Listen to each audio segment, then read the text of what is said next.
Is my voice audible, Dr. De? Yes, sir. My picture is also all right? Yes, sir. Okay, thank you.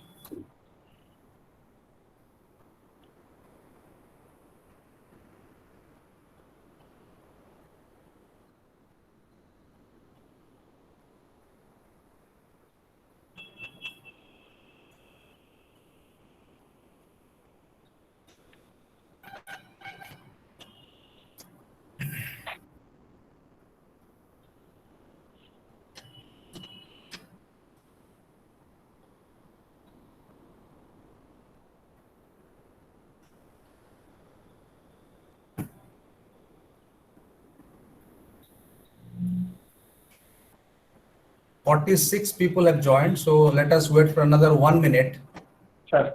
and then we'll start our presentation.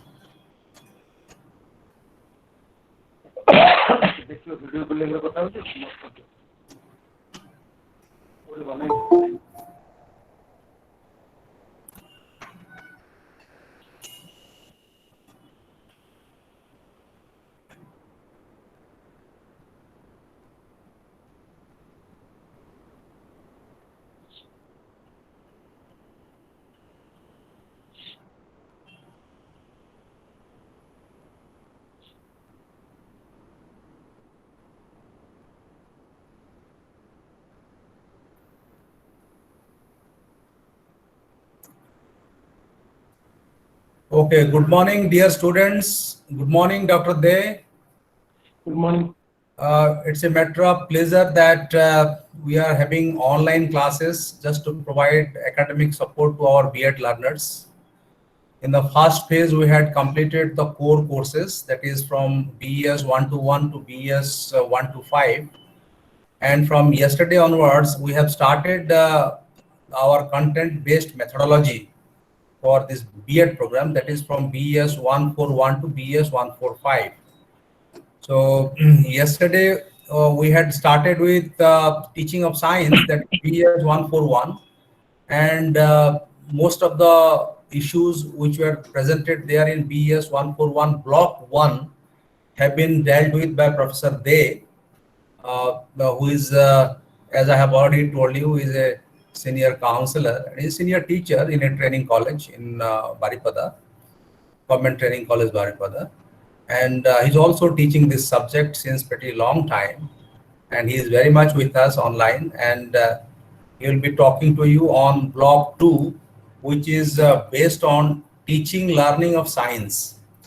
This particular block has 5 units, Unit 5 to Unit 9. And he will be trying to cover most of the units. If it is not possible to cover up all the units, then it will be discussed in the subsequent classes, that means tomorrow and day after tomorrow. Here, Unit 5 is organizing teaching learning experiences. Unit 6 is approaches in teaching learning, approaches in science teaching and learning. And Unit 7 is methods in science teaching learning. And Unit 8 is learning resources in science. And Unit 9 is assessment in science. So these are 5 units which are there in your Block 2. Practically, if every issues will be discussed bit by bit, it is not possible to cover up in a class. Therefore, Dr. De has suggested that a few units will be covered in today's class, and the remaining units maybe tomorrow, because unit 3 and your Block 3 and Block 4, these two are based on some science subjects. Okay. So that can be read by yourself. Of course, you will be touching upon the main issues, how to go about it. But then the main issues which are there in Block 1 and Block 2 will be dealt with also in the third and fourth class, specified for your BES-141. So without any further delay, may I request Dr. De to kindly take over and start his presentation. Dr. De, thank you very much for coming online. So you are welcome, and kindly start your presentation. Thank you, sir. Good morning, students. Good morning, future teachers. So yesterday, I have discussed with you. We have participated with regard to pedagogy of science, BES-141, block number 1. And in that, we have discussed that science, what is the perspective of science, what is the nature of science, what do we mean by science, what is the common view, what is the scientific view. And we have already discussed regarding to aims and objectives of teaching learning science. And as it is the aims and objectives of teaching learning science, it is very much related to the nature of science. So we must think over it. And after that, we have discussed process skills in science, because which is very important. By the very nature of science, as science is a product, science is a process, science is a social enterprise, and out of all these three, science as a process is to be given more importance, as the learner is much more important in the teaching process. So when the learner are given importance, so what is the development to be done in case of a learner, and that is nothing but they are to be oriented in the scientific process. So if they are oriented better in the process skills in science, then perhaps they are possibility that they will develop their scientific knowledge, they will develop their scientific temper, they will develop their scientific skills, concepts, principles, theorems, etc., etc. And last sub-unit was studied that it is science in school curriculum, which I have discussed in short, that is, it is a developmental trend, how science has brought to the present situation, how it has been evolved, and with particularly, it has some reference with NCF 2005. Block number 2, which stressing on organization of teaching learning experience. This is the most vital point. This is the most important and vital.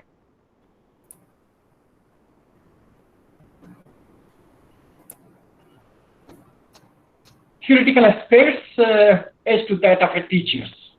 So teacher, as you have to deal with students in the classroom, notion that the teaching experiences or teaching situations must be organized in a holistic fashion so that the students can learn science in the spirit of science. So how the science should be taught, how the science should be learned by the learners in a scientific spirit, scientific temper, scientific bent of mind, scientific attitude. So important is how to develop the scientific attitude and how to be acquainted with scientific method.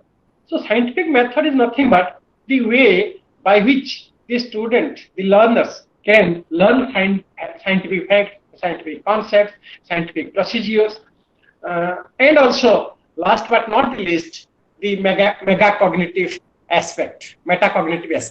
That means the students should learn that how to learn. The students should learn what is he learning and how he is learning. So that is most important.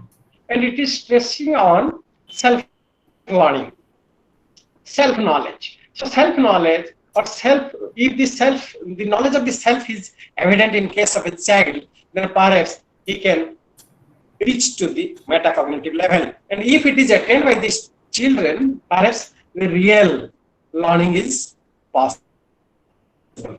So we will now we will start the real portion reflected in Unit 5. So it is organizing teaching science teaching learning. Very important aspects in situations. So we will cover up. I am trying to cover up these Unit 5 and 6 in today's class, because it has much more importance for a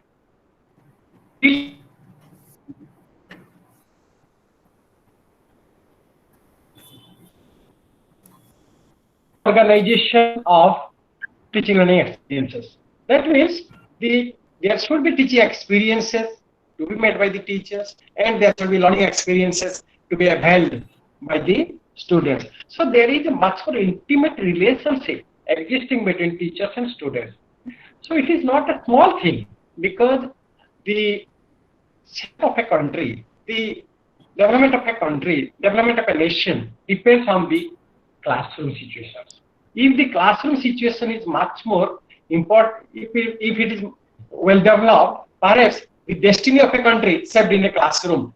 It is rightly said because the behavioral pattern, the interaction procedures, the interaction style, the interaction between teachers and students, if it is better managed in a classroom, then only the objectives or goals set can be realized. So the teacher should do the duty of his, and the learners should also discharge their duty.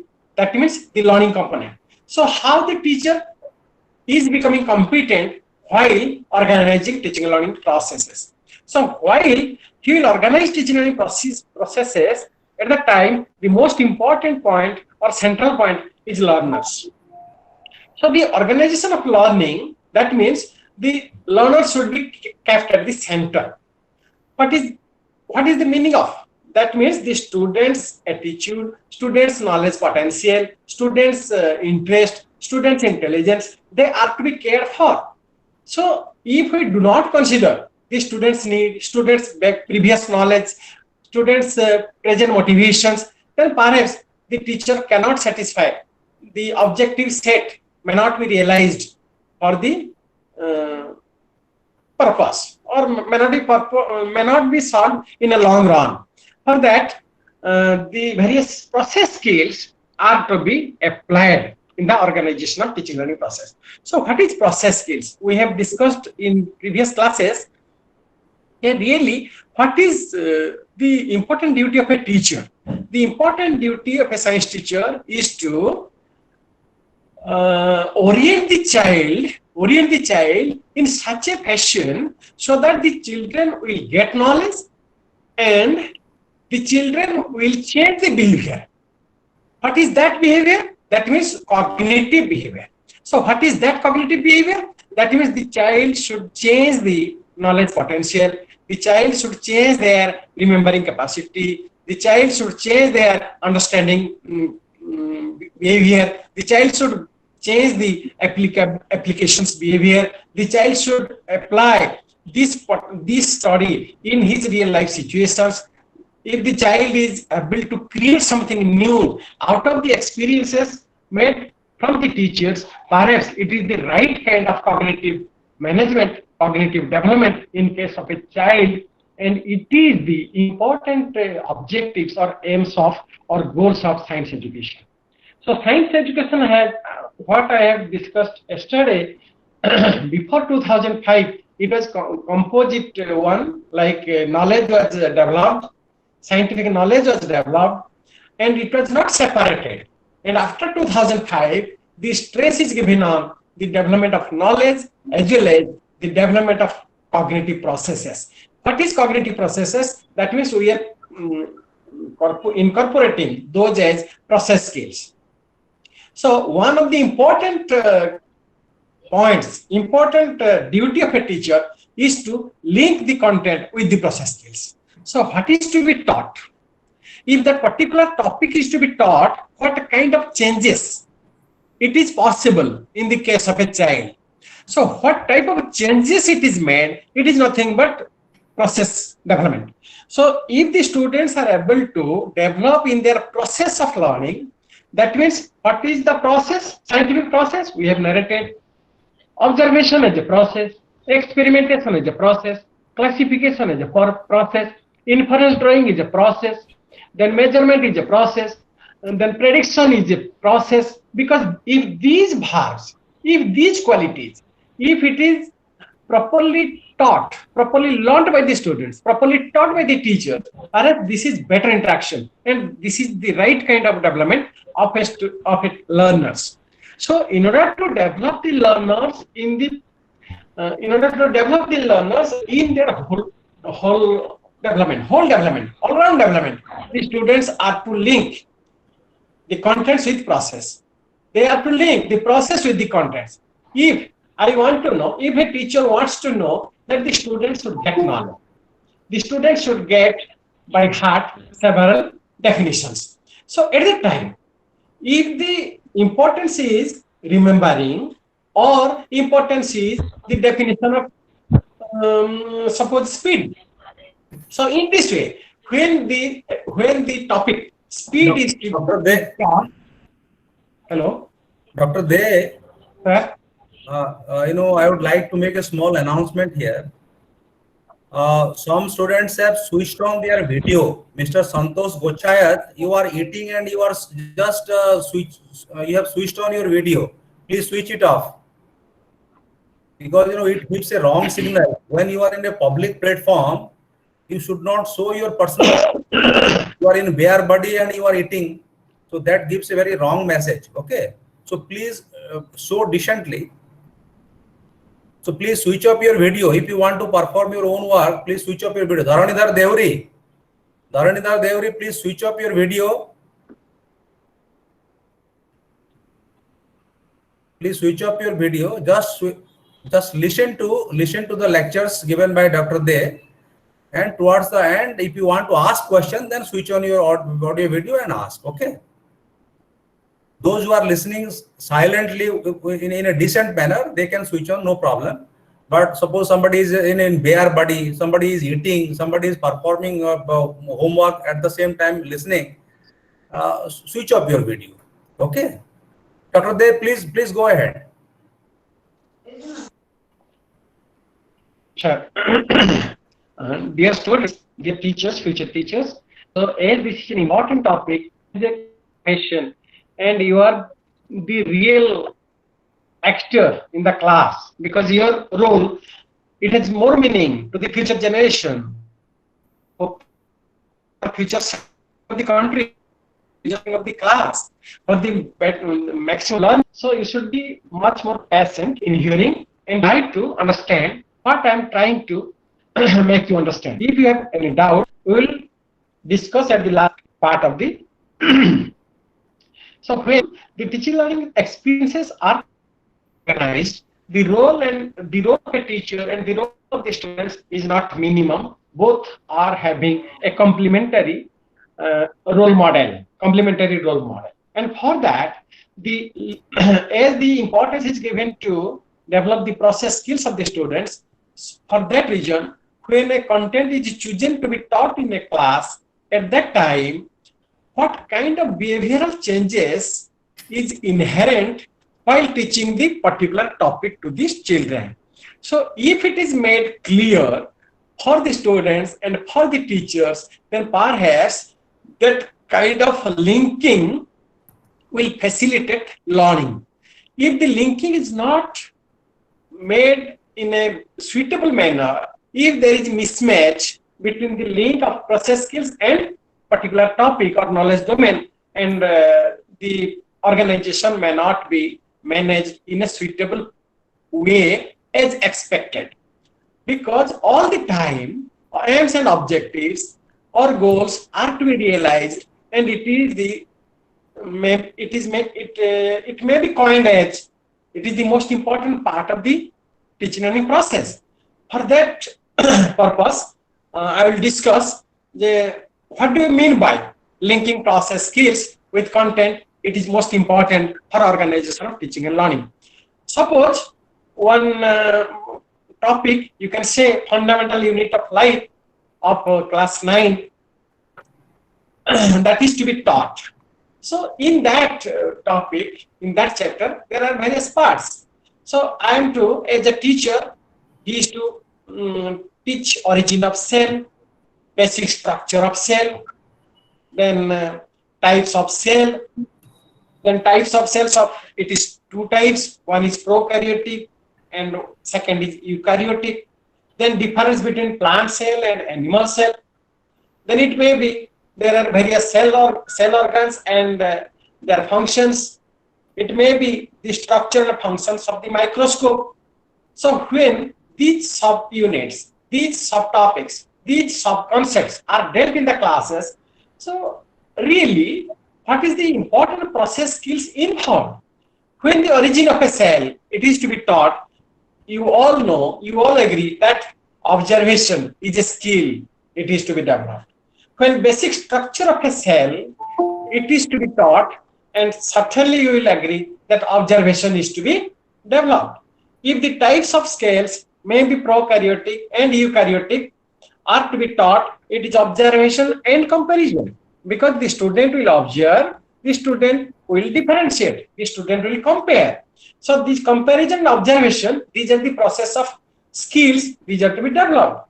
Suppose difference between plant cell and animal cells. So at the time, what are the processes to be developed in the students? It is nothing but they shall have to observe, they shall have to compare, and they shall have to think critically. So while teaching difference between plant cell and animal cell, and these are important to be that their observation skill, their comparison skill, and the critical thinking, which are important process skills, they are to be managed, they are to be developed. And if these are aware to the teachers and to the students, then it is possible that learning is better organized. If there is a mismatch between the expectation of a teacher and the realization of the students, or the understanding of the students, then perhaps the goals or aims or objectives may not be realized.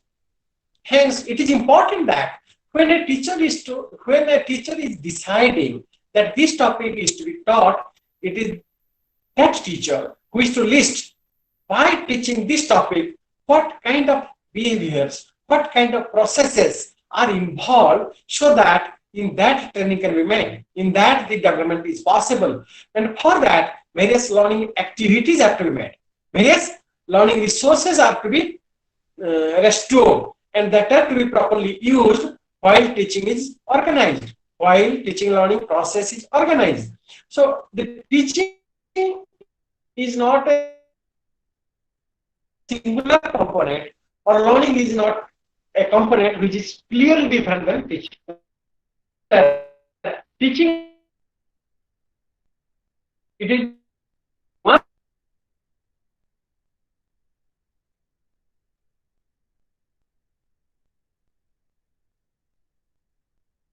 students are not in a mood to learn, if the students are not able to learn, and if they have no potential.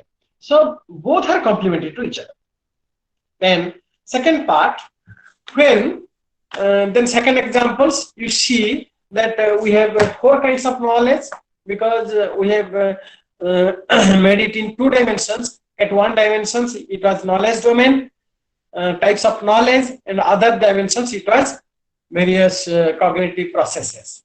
So under knowledge domain, what are coming, we have discussed, and I am repeating again. Types of knowledge, there are 4 types of knowledge. One is actual knowledge, second is conceptual knowledge, third is procedural knowledge, fourth is metacognitive knowledge. So you may wonder, what are coming under factual knowledge? In factual knowledge, it is coming facts, terms, definitions, laws, vocabulary, etc. And normally, what are the topics which are coming under conceptual knowledge? Under conceptual knowledge comes various concepts, theorems, theories, generalizations, and then interpretations, etc. They are coming under conceptual knowledge. Then there are some topics, some knowledges which are categorized under procedural knowledge. Under that, it is activities, processes, various cycles, various experiments, etc. They are coming under the fold of procedural knowledge. Then again, the last part of the knowledge, which is metacognitive in nature, it is nothing but it is awareness and knowledge about one's own cognition. Because sometimes I do not know what I know. I do not know what I do not know. Actually, there are 2 things. I am unaware what I know, and I also do not know what I do not know. So it is most important, when you know yourself, when you know your cognition, when you know your condition under which you are learning, the way by which you learn. So if this kind of learning is possible, so it is nothing but self-learning, self-knowledge, or knowledge of self, and it is under metacognition, or learning how to learn. So it is important part of a child, the child should learn how to learn. The child should learn why he is learning. And the child is learning, and the child should know how he is progressing in the learning aspects. So in this way, if there is a detailed analysis by the students that when we are learning, what kind of learning we are having, what kind of materials we are receiving, at that time they shall have to categorize that it is coming under facts, scientific facts, it is coming under scientific concepts, it is coming under scientific procedures, it is coming under metacognitive science, because all the knowledge in the subject science are conveniently categorized into 4 categories. So these science knowledge, when it is to be given to the children, they are to categorize under these 4 heads. But it is not important. They are to be linked into process skills. That means under process like that of observation, experimentation, inference drawing, prediction, classification, hypothesization, evaluation. In this way, what kind of cognitive level, what kind of cognitive process it is involved while learning science, these are to be linked. If this linking is possible, it is made possible by the teachers, and if it is taught, if it is learned by the students easily, then perhaps there is 100% guarantee can be given that objectives of learning is achieved. Objectives, aims and objectives of science learning is a successful one. Then we shall have to, there is an important task, how to formulate learning objectives. You see, when you are a regular teacher, you are to enter into the classroom, you are to teach the class. In front of you, 60 students are there. You have to deliver a topic. You have to adopt a method. You have to choose a suitable strategy. So at the time, it's the important task of a teacher. What is to be done? What is the important activities this teacher has to manage in the classroom?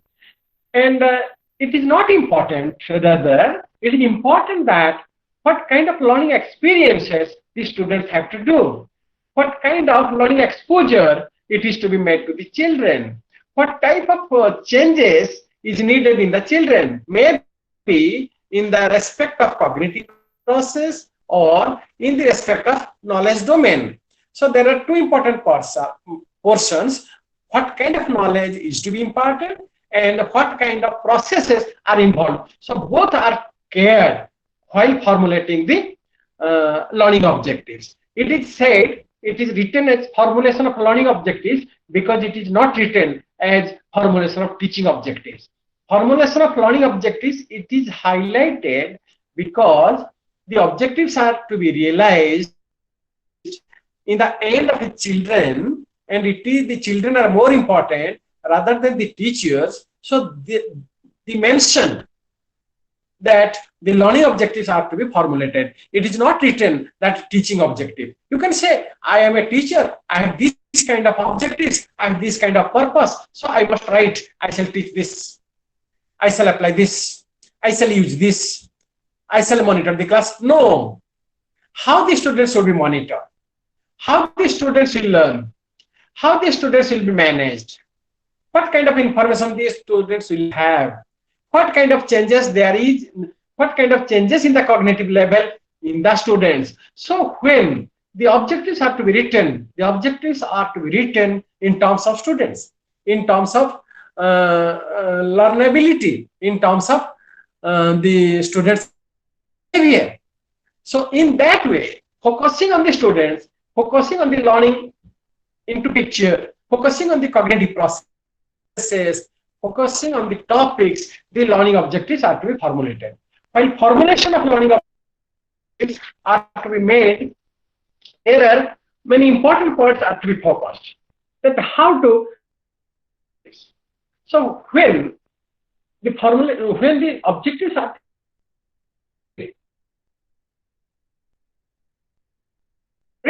writing before writing, learner at the center of the objectives. And in the language of formulation or language used while stating the instructional objectives, it should be very simple. It should be in language. It should be easy. It should be understandable by the students. Also, it is clearly mentioned. It should be clearly mentioned so that there is no doubt either for a teacher or for a student. Objective should be observable because some of these are not observable. Observable means it's not measurable. It's not measurable. If you do not observe, how to measure? How to measure? Because observation, you do not, there's the misunderstanding is made clear yesterday that observation is not only seeing. Observation means using all five sense organs. If by using all five sense organs, if we are to get data, if we are to get information, then perhaps that is nothing but observation. So that skill is to be developed. That skill is to be developed. And if you observe that the student is listening, if you observe that the student is speaking, if you observe that the student is feeling or hearing or speaking or visioning, etc. So all the kinds of observation, all the kinds of behavior should be observed. So suppose an objective, I am giving an example, and after the learning is over, after the teaching learning process is over, after the class is over, at the end of a class, you will have knowledge about speed. So it is bad. What is the definition of knowledge? So knowledge is nothing but a very broad term. It is a very broad term. So we have to formulate to make which is observable, which is measurable. If it is changed into that logic, after the class is over, the student will be able to, or each child, to define speed. Each child can give an example of something where speed can be known. After the class is over, the child will be able to give the unit of a speed in MKC system, in CGA system. So in that way, if it is written, then exactly what kind of expected behavioral change it is wanted, it is achievable. Whether it is achievable, whether it is realized, it can be known at the end of the class by the assessment process of evaluation. So, objective is nothing but what do you mean by objective? If I can say, objective is nothing but expected behavioral outcome, expected learning outcome. So what is that outcome? That is, a teacher enters into the classroom, the students are sitting in the classroom, and these are the expectations that these are made after the class was over, after the class is over. So during the 45 minutes period, during the 50 minutes period, what kind of changes? So this is nothing but the change in the knowledge potential and the change in the behavioral component. And the change in the behavioral component means in the process skills.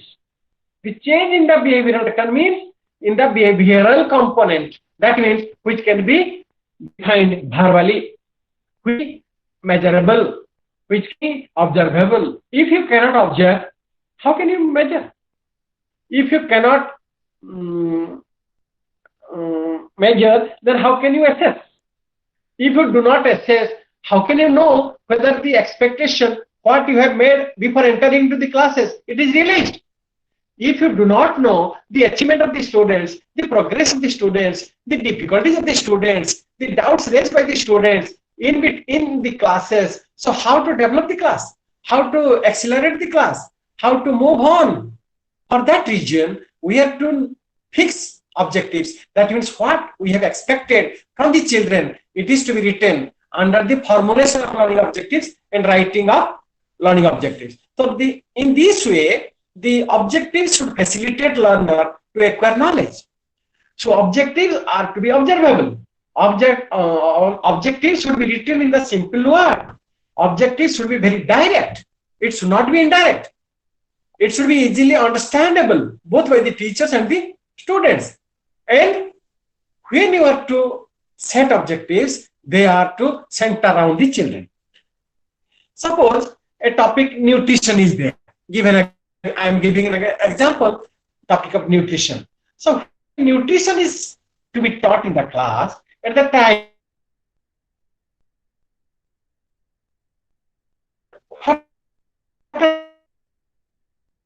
the expectation is that after the class is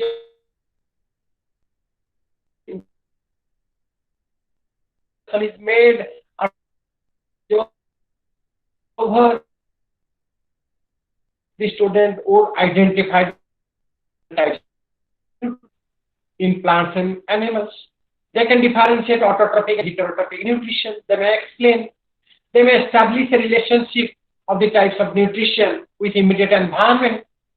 They may explore various methods of getting nutrition in various organisms. So if in these lines it is stated, you mark that these are nothing but it is very much learner center, because the student will be able to identify. The student will be able to differentiate. The student will be able to establish because what kind of verb it is there. So it is not the actions of the student. It is nothing but the behavioral changes of the students.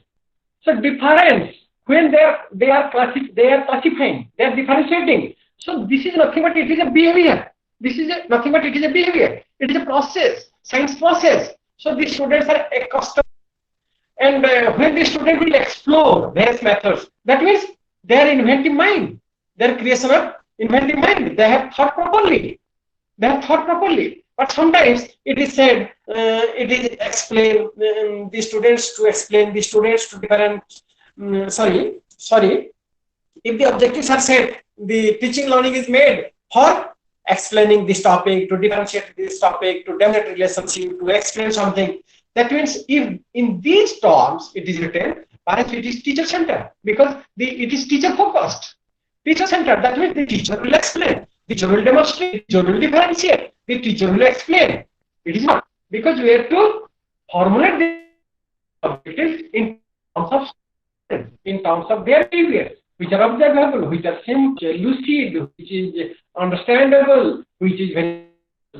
So for that reason, the objective important part before entering into the classes, come in the mind that if the learning objectives, the formulation of learning objectives, it is made clear both for the teacher and for then it is easily realizable. If there is,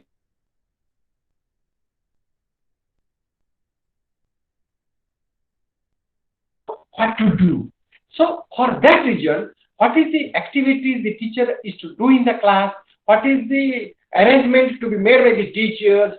What is the expected knowledge the students should have? What kind of process development in a child to be hoped? So these are to be really reflected in the writing of instructional objectives or in the formulation of instructional objectives. If these are made clear, if these are formulated with flawless, with minimum error, then perhaps there is every possibility that maximum realization of the objectives, maximum realization of your goals or instructional objectives is a success after the class is over. Then we shall giving a example how learning objectives and knowledge dimension and cognitive process dimensions, these are to be written in a format. You see in the page 9. In the page 9, you see here is a more example. A teacher has tried to match the procedural knowledge with cognitive process. When he is to give the procedural knowledge, what is the cognitive processes are involved, and it is nothing but procedure knowledge. In the knowledge dimension, it is noted that procedural knowledge. So when the procedural knowledge is to be taught in the class, if the procedural knowledge the learner is to learn, at the time, what are the learning objectives? the learning objective, very simple.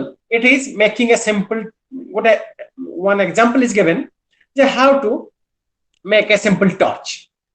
So in the class, suppose a simple torch is made recalling the required electric circuit diagram. It is taught how to make a electrical circuit. What is the diagram, where it is positive, where it is negative, in which direction the electricity flows. If this is taught and the instruction is given, the procedural knowledge is given to the students priorly, and the students are making a simple torch. So at the time, cognitive process is involved, that's remembering. That means the students, if they remember how the circuit is available, at which directions, if it is properly arranged, then perhaps it is a procedure. So it is coming under procedural knowledge. Explaining how does the bulb glow, indicating the direction of flow of electric current. And when it is explained, perhaps it is understanding. So when it is explained by the teacher, you see in this way electric flows, and if the direction is changed, the electricity may not flow and the bulb may not glow. So at the time, it is nothing but the student would understand. If the teacher relates glowing of the torch with a closed electric circuit, nothing but it is application. Because if there are instruments given and the students have to directed that you make a simple torch, so it is nothing but application. When you see that sometimes in an electric circuit, in which way it is arranged, so that the bulb is not glowing. The bulb is not glowing. So at the time, if the students can check the fault, can check the arrangement, can check the misarrangement, then perhaps he analyzes the fault. After analysis, after thinking, why it is not glowing, why it is not operating, why it is mismatching. So perhaps there is a fault in the electric circuits. So if they think, then if the ball is not glowing, why it is not glowing, he can check. Then it is nothing but cognitive process involved is, it is nothing but analysis. Sometimes they evaluate. Evaluation is a cognitive process, and it is nothing but selecting suitable electric cell and bulb from a given assemblage for making a torch. Many instruments are there, many apparatus are there, many things are there. So the students are directed that you shall, there are many objects, there are many materials, and you shall choose the materials, and you can make a circuit so that a bulb is glowing, or there is a closed circuit is possible. So at that time, the student will, when they have to choose, by the process of evaluation, they can evaluate, they can change, they can judge, they can experiment. Of course, within that, analysis also will come. And when these kinds of evaluations, these kinds of cognitive processes are involved, you must be careful that if remembering is not there, understanding is not possible. If the understanding is not there, application is not possible.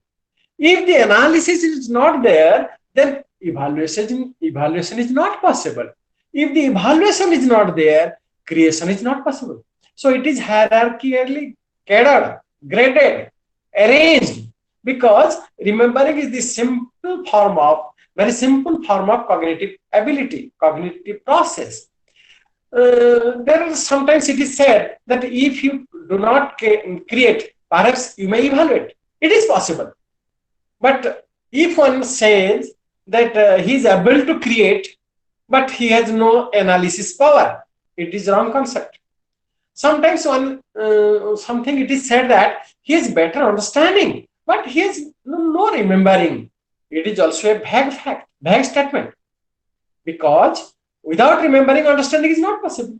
Without understanding, application is not possible, because it is hierarchically catered, it is hierarchically arranged. So in this way, when the children are learning in the class and the teacher is formulating the objectives, he has to keep two important dimensions. One is knowledge dimensions, another is cognitive process dimensions. and accordingly the learning objectives are to be framed, and if to realize that learning objectives maybe in the knowledge domain or in the, because it has two dimensions, one is knowledge dimension, second is cognitive process dimensions, then there is every possibility, there is maximum possibility that learning objectives may be realized, So entering into the class, before entering into the class, the teacher should be well acquainted what kind of formulation, what kind of statement the objectives are to be made.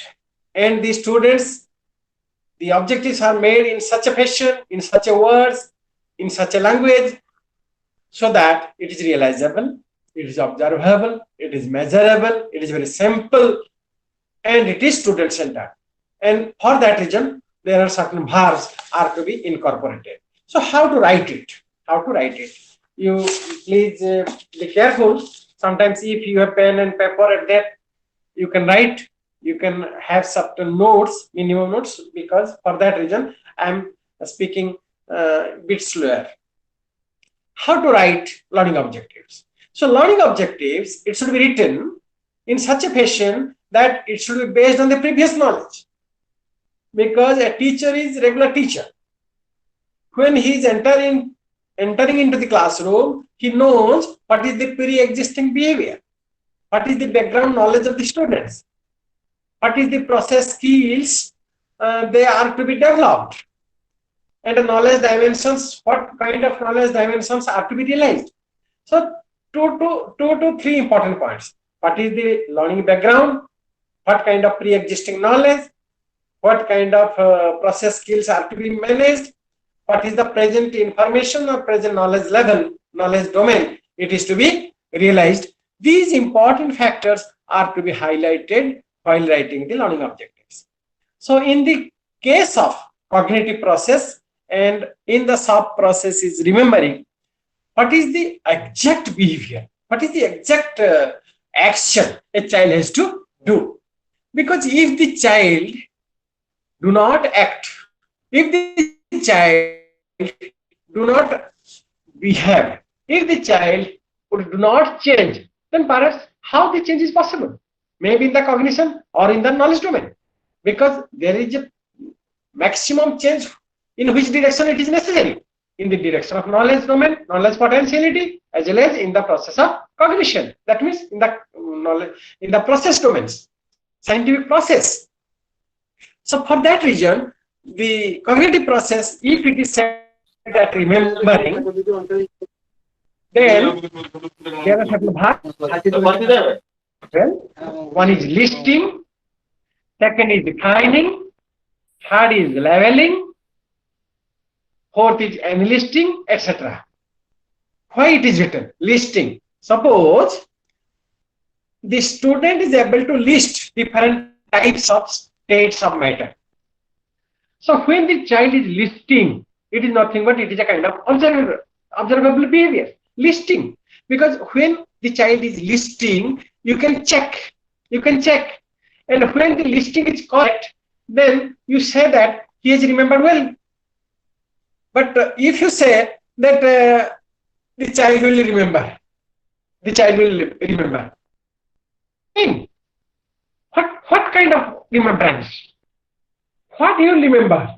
So listing. If he lists, if he states, if he gives, if he defines, if he presents.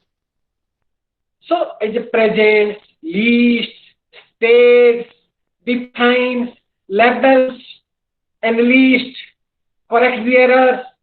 So this is nothing but verbs associated with the child. Verbs associated with the children, the actions of the children, that actions which may be observed, that actions which may be measurable. If it is not observed, we cannot measure. If we cannot measure, we cannot realize the objectives. We do not know whether the objectives are realized or not. For this reason, the writing of learning objectives is important, and for that, these are the terms to be used while writing learning objectives. Suppose in case of understanding, cognitive process, one of the important cognitive process in a science is understanding. Because if there is no understanding, so perhaps there is no science learning. In science learning, the most important behavioral changes is that of understanding the concepts, understanding the principles, understanding the phenomena, understanding the logic behind it. So what is that? So describing the process of sublimation. So there is a process of sublimation and the child is able to describe. Suppose there is a two terms, one is speed and another is velocity. If the student can differentiate or distinguish between speed and velocity, then from that distinction, we can know the student has understanding. If he can give examples on conservation of momentum, then we can say that he is understanding about momentum. Suppose he is representing ray diagram for reflection for concave mirror. So in case of concave mirror, what is the reflection, how it is represented through ray diagram, and from that portion you will know whether he is understanding the concept or not.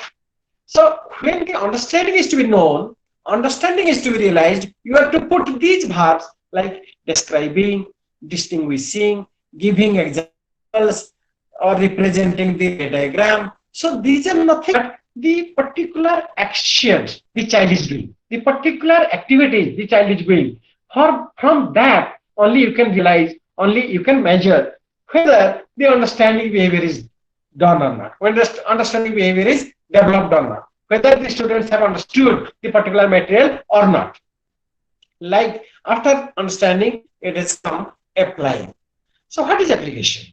So what kind of knowledge, what kind of remembrance, what kind of understanding it is made by the students, then it should be applied in its real life situations. He shall use it in the neighboring situations, in his real life situations, maybe in the home condition, maybe out of the school, maybe out of the library, maybe out of the laboratory, maybe in the kitchen, maybe in the garden, maybe in the etc. etc. In the places you can use that understand, you can use that knowledge. So it is better applications, because if you do not apply, what is the meaning of knowledge? What is the meaning of knowledge? If you do not apply, what is the meaning of your remembering? If you do not apply, what is the meaning of that understanding? So the understanding you have, the knowledge you have, the remembering you have, it should be applied for your comfortable life, for many purposes. You can earn money. If you apply, then you can earn money. You can engage yourself. The time is really rightly managed. You can get enjoyment by doing activities, in leisure time activities. So for that reason, the application is much more important. So what do you mean by applications? What is the real kind of behavior associated with applications? So when I say the student will apply, so what is the real meaning? The cognitive behavioral aspect. What is the behavioral component of the student? What kind of behavior the student should show so that you can realize that he has applicability, he has applied. So it is nothing but he can explain. If the child is explaining the solubility of sugar in water, how it is soluble, to what extent it can use salt, when it is saturated, when it will not absorb any other modes. So if he can explain, so that is nothing but you know that he has known applications. If he can demonstrate, suppose there are two kinds of forces, centripetal force and centrifugal force. So by doing an activity, he can explain that this is centripetal force and it is not centripetal but centrifugal force. So if it can explain, then it is nothing but he has applied the understanding made in the classroom by the teachers. If he computes a distance, suppose the echo is there and he computes the distance to hear the echo, then perhaps he is applying the theory learned in the class. Suppose the chemical equations are there and you make a balance in it. So if he make possible that balancing of chemical equations is successful one, so that is nothing but application. That is nothing but he is applying the knowledge. if he record the observation of an experiment, suppose a teacher is doing experiment, he himself is doing experiment, and he is able to record. So record is nothing but he is applying how to record, how to make a particular writing, so that later when he learn, later if anyone asks, he can explain. So in this way, it is nothing but applications. So applications means the real verb is explaining, demonstrating, computing, balancing, recording, etc. Then what is analyzing? Analysis. Analyze means analysis is nothing but breaking some important parts, breaking some problems into simpler components. That is analysis. Suppose I am facing a problem. So how to analyze it? So it is to be broken in such a teeny components, so that each part, if it is arranged, then maybe there is a possibility of a solution. So when the problem is there, it is to be broken. It is to be broken. It is to be questioned. The many important elements of that knowledge, that understanding, it is to be made parts. So identifying, I am giving an example. Suppose a compound is there, and you have to see what is the acid, what is the basic involved in the compound. So I am to identify. If I am able to identify in a particular compound what is the acidic component, what are the basic component, and it is nothing but I am analyzing the radicals. Comparing animal cells with plant cells. If I am able to compare, I am able to distinguish different elements, different components of plant cells and different components of animal cells. And if I can give a better comparison, if I can better differentiation, it is nothing but I am able to analyze. Because classification, the differentiation, the making a relationship, it is nothing but it is coming under analysis. Illustrating. I am giving an example. I am giving an illustration. So it is nothing but I am able to illustrate if I analyze properly.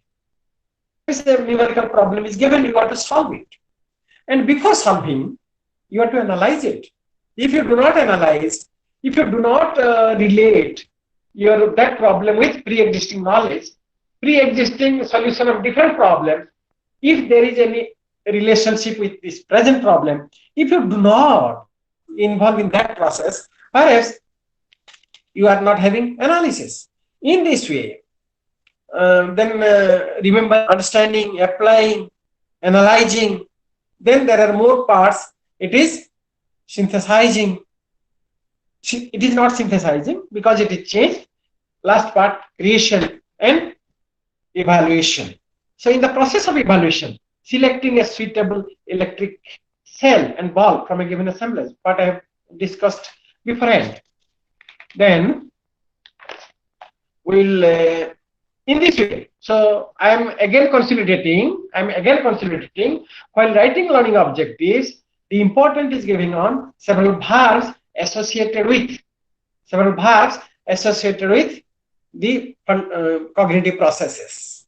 So after analysis comes evaluation. Under evaluation, the important terms are coming: inference drawing, writing a hypothesis, justifying any statement, relating the density of medium with distance to be covered by sound waves. So in this way, evaluation comes. You are familiar with the evaluation process because all your teachers, when a teacher evaluates your answer scripts, it is also evaluation. So what is that? What does the teacher does? He infers from your writings what kind of knowledge you have. He draws an inference, he evaluates. Sometimes he hypothesizes. When you are writing in a script, sometimes he is a good student. One question is written very well, and other questions it is not attempted fully. So he hypothesizes many things. What is that? Oh, perhaps he has not prepared well in this question, in this unit. So in this way, there is a guessing. There is a guessing, and it is nothing but it is coming under evaluation. And under creation or creating, it is nothing but, all you are familiar with the term creation. Creation means development. Creation means making a device.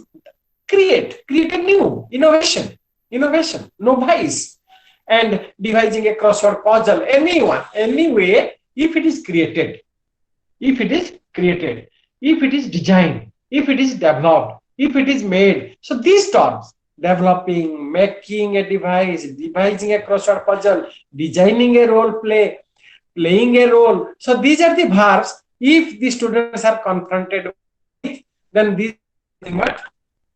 are the nothing but verbs associated with the students. So these are to be reflected in the learning objectives. And if the formulation of learning objectives and the writing of learning objectives are made proper by the teachers and well understood by the students, if there is clarity for the students, if there is a clear message to the students that what is to be realized from us, what is expected behavioral change in us, what kind of knowledge domain or knowledge potential we have to grow with, then only the teaching learning process will be a success, and organization process would be more to the classroom situations or to the educational situations. Then after the we shall switch over to another concept, that is unit planning. And before unit planning, I am again in a mood to stress that before entering into the class, you should have a lesson plan, you should have a document with you, then you should have to be very much active and active persons who are to engage the children. So you have to be resourceful, you have to be knowledgeable, you have to be much experienced, you have to be fearless, you have to love the children. There should not be fear complex existing between you and teachers. So if all these kinds of characters are with you, are with the teachers, then they can confront the teachers, they can confront the class in a brevity. But for that reason, these are the pre-existing behaviors. Whether the objectives have been set properly, whether the objectives set by the teachers are realizable, whether the objectives set are in simple language, whether it is lucid manner, whether what kind of expectation is there by the teachers, whether it is possible to be realized in a singular class, whether the diversity of the students are properly managed, whether the inclusive pattern is focused in the classroom, or any biasness existing in the classroom. So there are various philosophical, psychological, and various other personal, these dimensions are to be taken care. Then if all the inclusiveness and no discrimination, no biasness, very democratic atmosphere, very congenial atmosphere, the pre-existing behavior of the students, the ready-made the students who are entry level is perfect, then if these conditions are ready, perhaps you can plan for the next work. What is the next work? After the instruction objectives is over, real work started. That means the teacher engages in the activities he is to do in the classes. What is that activity? He is to transact a lesson plan. He is to transact a unit plan. He is to transact the lessons. What is that lessons? What do you mean by a lesson? Lesson means a particular teaching task, teaching outline. So what is to be taught? What concept is to be learned by the students? What understanding the students are to be made? What kind of concept, principles, theorem are to be developed in the classroom situations? So in this way, before a lesson is to be done, if a lesson is to be presented, we must be clear what is lesson. So lesson is a component, lesson is a format, lesson is a teaching units in a shortcut manner, in a phased manner, in a documented form. So before that, before teaching comes, before unit comes, before a concept is taught, we shall have to know, because it is written in your books, what is unit planning. So what is unit planning? What is the difference between lesson and unit? Perhaps you are clear. In every subject, in every book, in every textbook, there are several chapters. There are several chapters. In several chapters are congregated or consolidated in a particular unit. So in a book, you can see, maybe in a science book, in a mathematics book, in a literature book, in social study book, there are many subjects, but they are categorized under a domain. So when the subjects or concepts or various articles, various knowledges are congregated or categorized under a common head, it is nothing but unit, because all the related concepts, all the assembled concepts in a unit, they have a relationship among them. There may be a commonness in them. There may be a commonness in the topics, commonness in them. I am giving an example. Suppose I will show you a topic. Like, suppose the topic is first chapter in class 8, or crop production and management. So what are the topics? What are the units? Because if it is written as Prathama Adhyaya, first unit. So what is unit? The unit is about crop production and management. But whether it is to be taught in a singular class, it is not possible. So under crop production and management, what are the important concepts coming? One is maybe Krushi Pranali. Second is Mrutika Prastuti. Imiti gote hei pare fasal utpadanor maulika pranali. Hei pare kimiti monji buna huye. Hei pare kimiti sara ebong khata prayog karajae. Kimiti porjayक्रome fasal huye. किमिति एई कृषि चाष पई जलसेचनर आवश्यकता अछि किमिति हुए तो आमे किबेर कमलर अमल करिबा अमल उत्सव कोन किमिति जे क्रॉप सब हैला ताक संग्रह करि परिबा सो एई भली प्राणी मानकटो जेमिति खाद्य मिलुछि ताक केमिति हमें कैटेगराइज करि सो एई जे कथा गुडा कहली 8 10 का सब step so these are also coming when you or a unit. So when a unit is to be covered, so in between various important elements under a unit which are related to each other, there are certain comments, there are certain relatedness are to be taught. They are to be taught. They are to be all the related elements, related components of a unit, they plan at a time. It is nothing unit plan. It is nothing but unit planning. So what is the benefit of unit planning? If the unit is planned, it is known as unit planning. If a lesson is planned, it is known as lesson planning. If a unit is planned, what is the merits of unit planning? Because when a unit is planned, there are various steps. One is a division of unit. A unit is to be divided. Then when it is divided, so keeping view with the divisions, keeping view with the several components of a unit, you have to write the objectives of that unit, objectives of that. When the objectives of learning is formulated, objectives of learning are listed, then that you have to decide the method of technique to teach.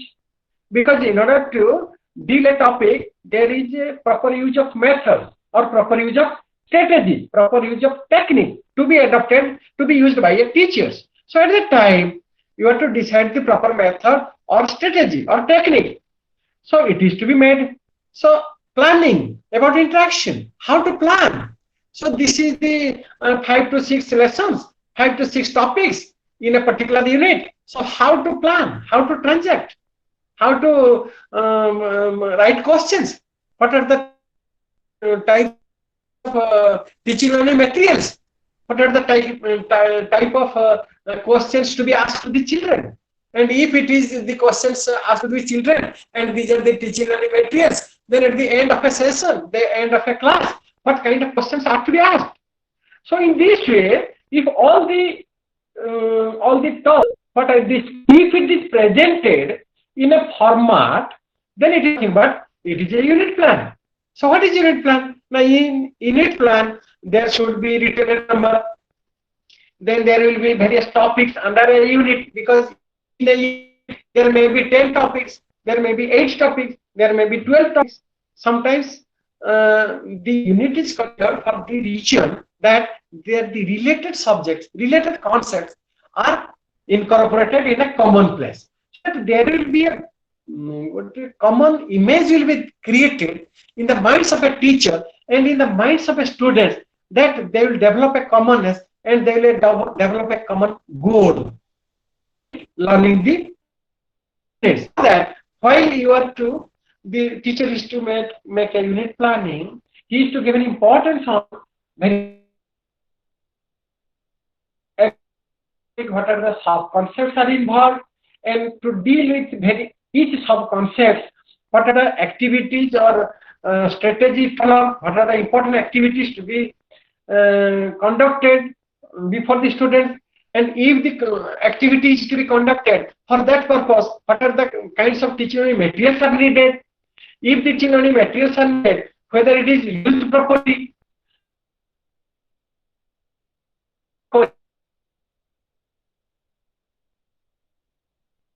able to realize the objectives. So in this way, there will be a common format for unit planning, like serial number, topic, then sub-concepts, then activities and methods adopted, then for that the teaching materials, then after using of teaching materials, at the last part, assessment strategy. And so in this way, we have to think and write, we have to analyze and write, you have to relate, you have to read the papers, you have to read the books again and again, then you have to frame objectives. You do not feel the teacher, you do not feel that the effort of a teacher is very minimum before entering into the class. If the effort of a teacher is minimum before entering into the class, then perhaps he will not be a successful teacher in a class, because he is to be very careful. He is to be prepared fully, because when he comes into the class, he is to be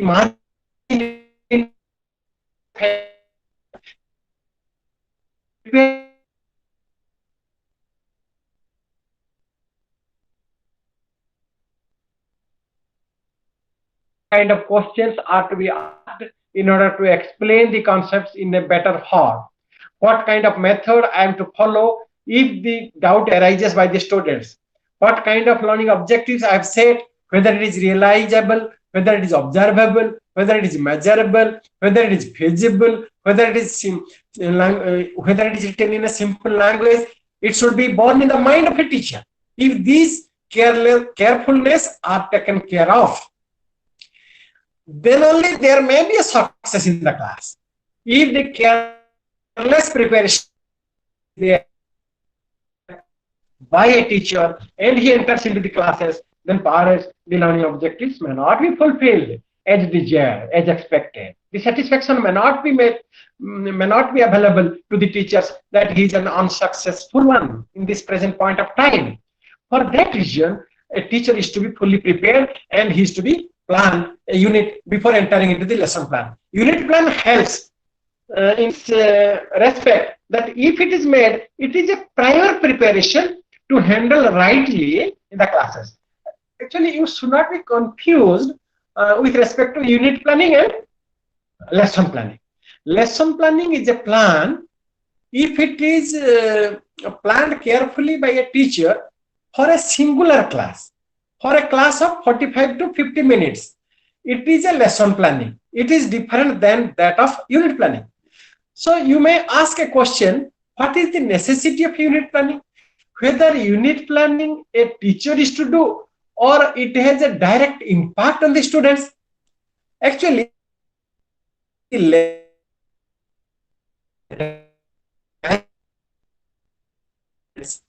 lesson planning has a direct bearing in the students' achievable behavior.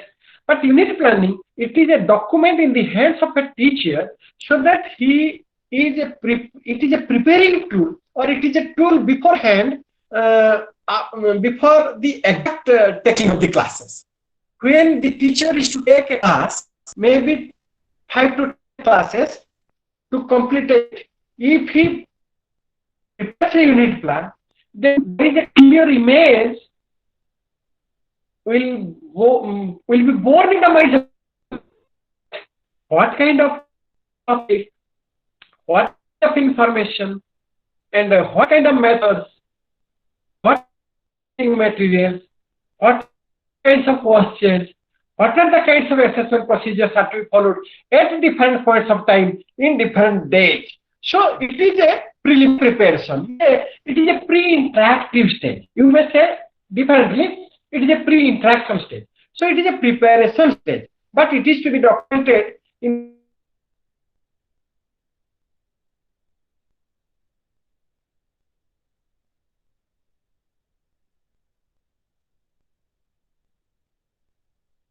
situation.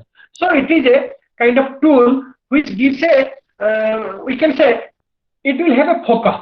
It will have a focus in arranging the classes, for real classroom situations. Then we shall switch over from unit planning to lesson planning.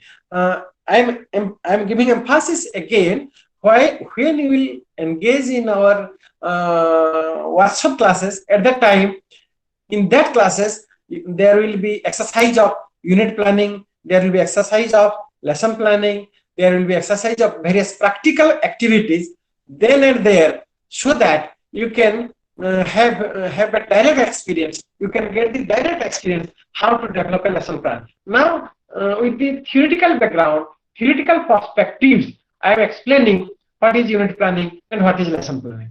So what is lesson planning?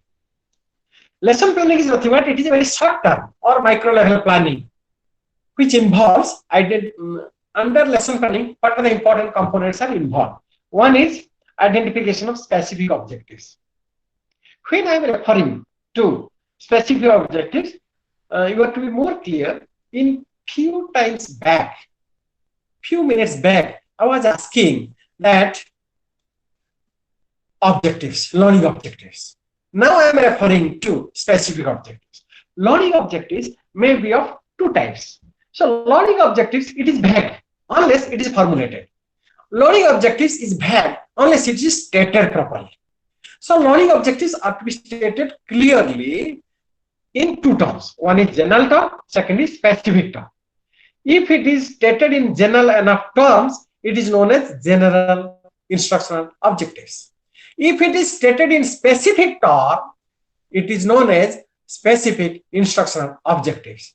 If it is stated in general terms, it is general instructional objectives. It is meant by these are the general bearing in the mind of these teachers that there will be remembrance, there will be understanding, there will be application, there will be analysis, there will be creation, there will be evaluation. So when these terms, remembering, understanding, application, evaluation, creation, etc. are used, these are nothing but it is very much general enough terms, general terms, because remember is general, application is general. When I am referring, the student will apply. What is that? It is a general term. Because I do not know when I use the term, the student will apply. It is general enough because I do not know what kind of behaviors he will show, what kind of verbs he will use, what kind of activities he will conduct, so that I can refer, I can interpret that he has applications, he has understanding. For that reason, if the general term are used while stating the instructional objectives, it is known as general instructional objectives. If it is stated in specific term, that is in the verbals, in the verbs, in the actions, then it is known as specific instructional objectives. For that reason, I have cited that identification of specific objectives.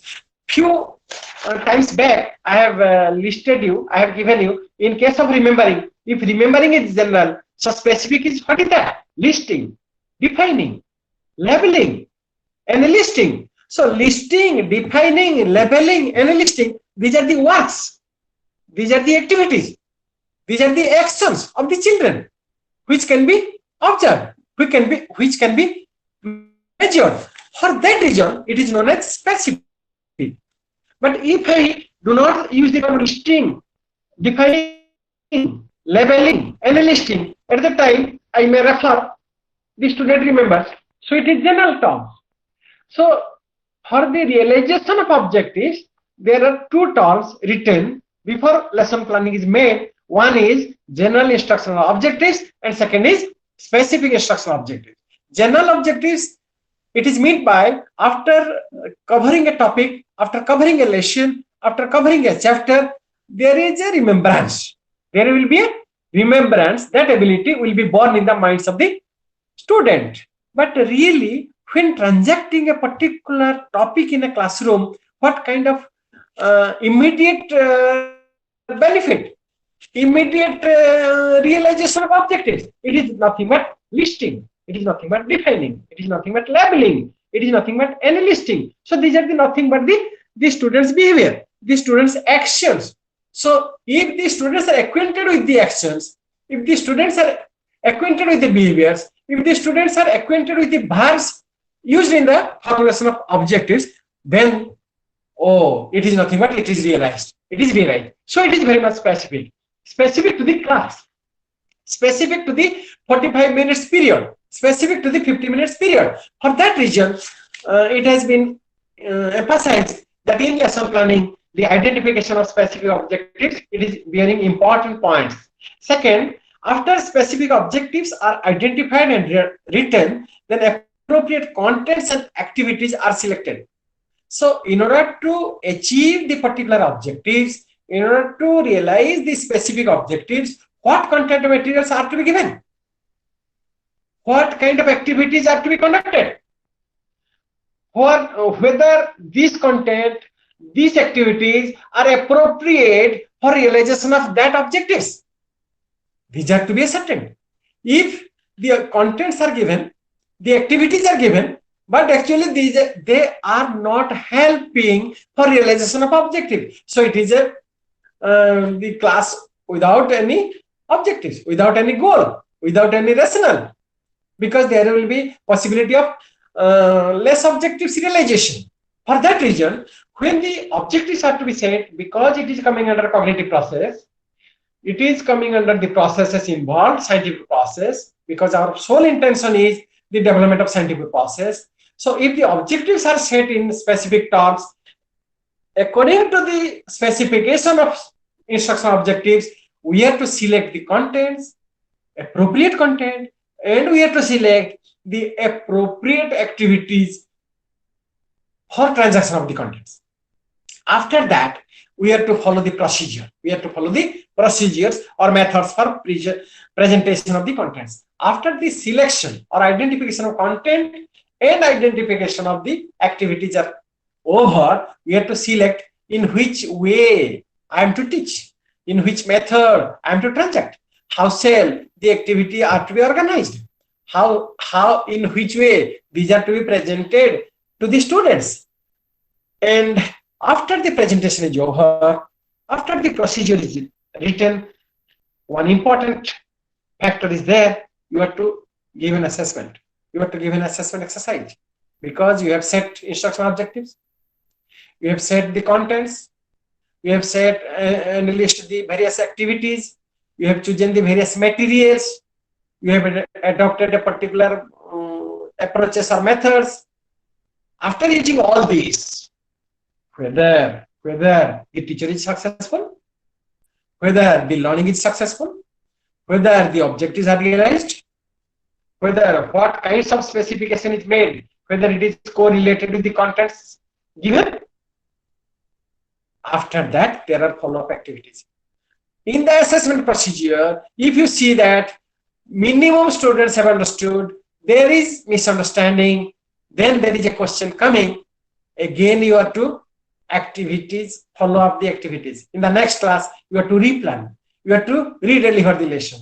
You have to rearrange the classes. You have to reorganize, reschedule, resubmit, reteaching, because your goal is the achievement of objectives. If it is achieved, okay, you have to proceed. If it is not achieved, then you have to replan, you have to reteach, you have to rearrange, you have to reorganize. In this way, the lesson plan needs to be made. After lesson plan is over, we shall switch over to, after discussion of unit planning, then lesson planning, then we shall switch over to different kinds of lesson planning. We are having, because the time is short, we shall, but as it is important, I am giving more emphasis. There are various methods of lesson planning. One is traditional methods of lesson planning. If one is traditional, then perhaps another is modern. And the name is nothing but it is 5P approach to lesson planning. So I am discussing about traditional methods of lesson planning from the first time. Firstly, I am trying to discuss. There are various traditional methods of lesson planning. The name is Harvardian approach to lesson planning, unit approach to lesson planning, evaluation approach to lesson planning, and project approach to lesson planning. In this way, there are 3 to 4 important lesson planning which are very traditional in nature. I am giving some lights on the with regard to lesson planning. What is Harvardian approach? Harvard and his followers, they have developed a lesson planning, and there are various points involved in that. So what is the important points? 5 points. One is introduction, second is presentation, third is organization, fourth is comparison, fifth is evaluation. In this way, Harvard and their followers, they have developed a lesson plan, and with these 5 steps. So I am very shortly, within few seconds, I am trying to finish. What is introduction? The student is to be introduced by a teacher. The teacher will introduce about the topic. So in the introduction can be taken maximum 5 minutes. So in that introduction, it is nothing but it is a preparedness. It is a preparedness. So in the introduction, the teacher shall introduce himself, the teacher shall introduce students, and the teacher will prepare himself for presenting the materials. So it is a period, it is a duration, maybe 3 to 5 minutes, 3 to 4 minutes, 4 to 5 minutes. He is to prepare in such a fashion that a rapport is established between the teacher and students. The pre-existing knowledge of the students is known by the teachers. He shall ask previous questions. If they are having pre-entering behaviors, if they are able to follow the present class, if it is to be known by the teachers, unless he cannot lead the class. If you want to take a class, and for that class, their need of pre-existing knowledge, and you are not having, the students are not having. So if the students would not have the pre-existing behaviors, pre-existing knowledge, then it may negatively impact on the present topic. So for this reason, previous knowledge testing is done. The rapport establishment is covered. The motivation is done. The interest is created. So for this reason, the introduction is given. And after the introduction is given, the real presentation is made, presentation of learning material. So important topics, the method is used, various learning materials are given, the explanation is given, conceptual clarity is made, the summarization, sometimes summarization is given, but actually these formats, they differ in subjects. These steps like introduction, presentation, organization, comparison, evaluation, after some times, the followers, they made into 3. In history, in geography, in science, in mathematics, in all these subjects, there may not be a commonness. In a science, maybe there are certain generalizations. There may be certain generalizations. There may be summarization. In history, there may be summarizations. But in mathematics, there is no need of summarization. In mathematics, there is no need of summarization. In English, there may be summarizations. So, above all, these are the fundamental steps. So, how to present, and after presentation, how to organize the materials if it is presented, how to arrange the materials in a systematic way so that it can be lucidly presented. It will be more comprehensive. It should be understood by the students. Then, after conclusion, after organizations, they shall compare. After comparison, there are more explanations can be given, because comparison is the higher form of understanding, higher form of knowledge, higher form of remembering. And at the last part, evaluation is made. So in the total class, it is broken into 5 parts. First, introduction is there for familiarization, for knowing the previous knowledge testing, for rapport establishment, for generation of interest, for developing the curiosity. Then the matter is presented. Because before developing the curiosity, before developing the preparedness, if you cannot, if you deliver the lessons, it may not be congenial for the students. It may not create a joyfulness in the students. Because if the learning is not joyful, it may not be meaningless. It may be meaningless. It may not be meaningful. For that reason, this teacher should use each steps: introduction, presentation, organization of materials, comparison, and evaluation one by one, serially, and at last he finishes the topic. After the evaluation is done, again according to the evaluation, how much success a teacher is, how much achievement of the learning objectives are, on the basis of it may be replanned, it may be modified according to Harvardian approach. Second approach is unit approach. Unit approach is nothing but it is developed by Mauritian. Few time back, I have discussed about unit plan. So it is nothing but it has a relation with unit approach. Unit is to be planned as a whole.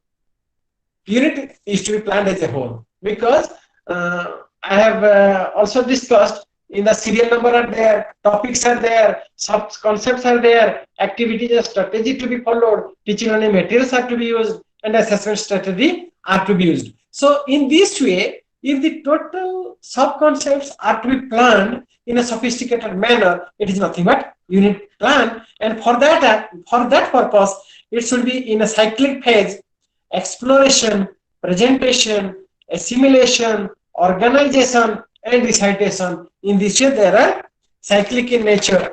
If these terms are made before the students, then unit plan is method, unit approach is success.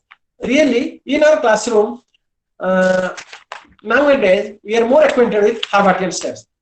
Still, you shall have to touch with the topic evaluation approach and project approach. Evaluation approach is based on, it is proposed by B.S. Bloom. B.S. Bloom has, according you have been learned a few time back, B.S. Bloom has divided knowledge, comprehension, application, analysis, synthesis, and evaluation. So this is evaluation approach, because unless you evaluate, you cannot develop. Unless you evaluate, you cannot formulate. Unless you evaluate, you cannot check. Unless you evaluate, you cannot monitor. Unless you evaluate, you cannot give a score. Unless you evaluate, you cannot give an award. For that reason, whether the students have achieved, whether the learning materials have been learned, whether the objectives have been achieved, whether the process skills have developed in the students, you are to evaluate it. So it is an evaluation process. So evaluation process, it takes into consideration the learning objectives, methods providing the learning experiences. On the basis of learning experiences, you have to evaluate. So these are the 3 important concepts. You have to make a proposal. You have to make a objectives. According to objectives, you have to devise a learning materials, a learning strategy, teacher activity, student activity. Then after the learning activities are over, you have to assess whether the learning activities are successful for realization of objectives. So objectives and evaluation, they are interrelated. Objectives is you can comfortably develop a relationship between objectives and evaluation. Objectives, what is the objectives? It is expected learning outcome. It is expected learning outcome. What is evaluation? Now in evaluation we are referring to learning outcome. We are referring to learning outcome, real learning outcome, RLO.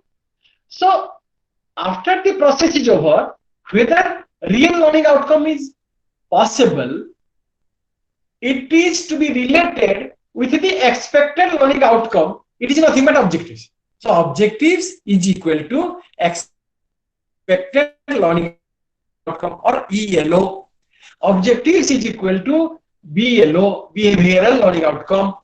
And what is evaluation? Now evaluation is only realized learning outcome, RLO. So we have to relate with the ELO or BLO with RLO.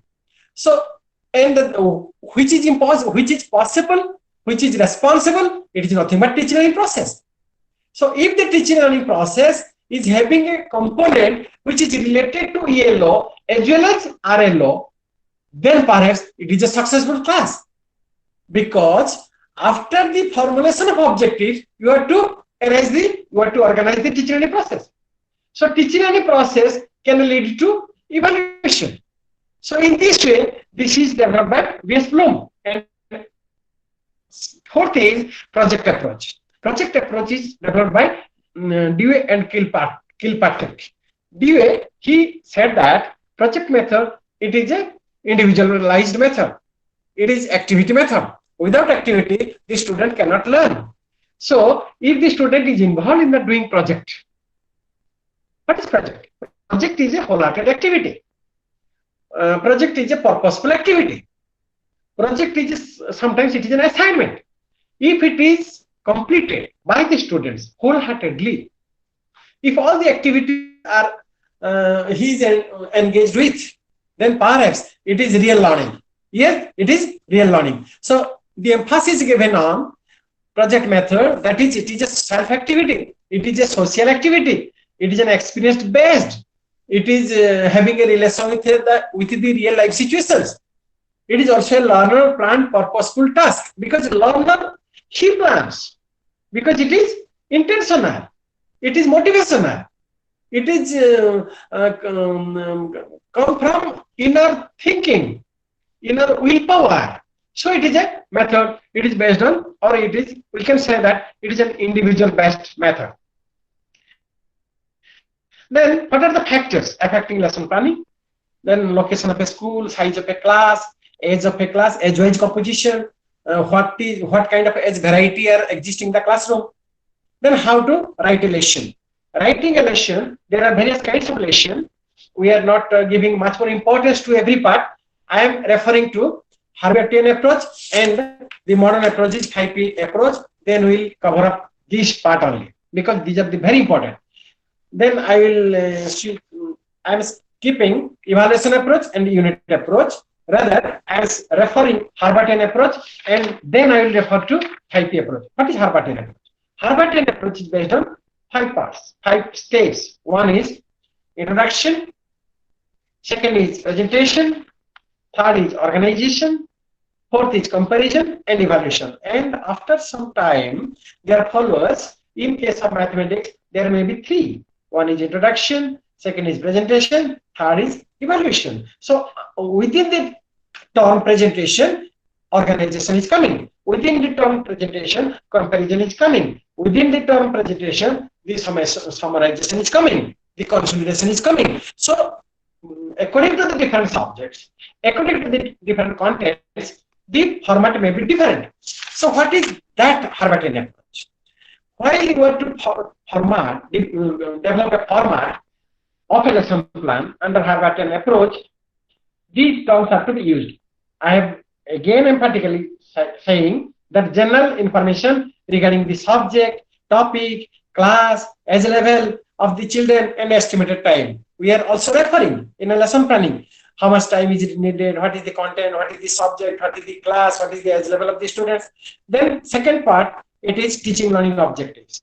Teaching learning objectives में 2 तरीके से आता है. One is general instructional objectives, second is specific learning objectives. Then after this, these are the teaching only materials are to be used. What kind of teaching materials are to be used? These are to be reflected.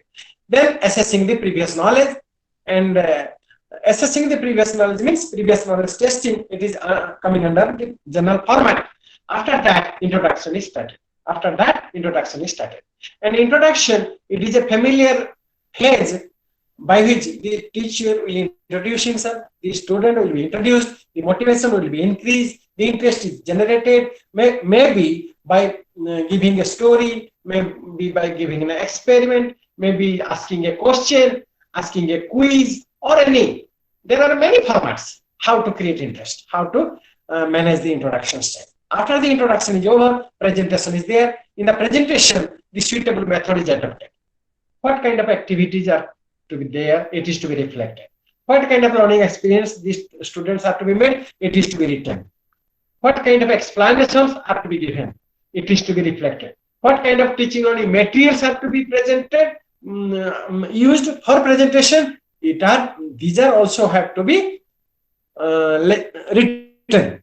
What kind of questions maybe by the teachers or expected from the students, these are to be noted. So mainly in the case of presentation, the format will be like that. The contents, the sub-concepts, then what are the important teaching activities or teachers activity, then with refer to if these are the teacher activity, what are the expected students behavior or students activity, and after that it is the evaluation questions. It may be in the formative style, formative evaluation or formative assessment. And after the class is over, it is evaluation, or we can say recapitulation, or we can say at the last part we can have to give certain home task, which may be a evaluation, which may be act as a application. In this way, the format of a lesson plan is to be made complete. Now, it is a general procedure and it is a traditional one. Why it is traditional? Now, before 2005, it is used in a rampart, and for that reason, it is traditional. After the change in the teaching learning situations, after the very much paradigm shift in the teaching organizations, we have shifted to the modern method, or which is based on the constructive approach, that is 5P method. So what is the 5P approach to lesson planning? I am giving emphasis on 5P on the points that E. What is E? E means it is a terminal. It is a term. It is a term before certain words.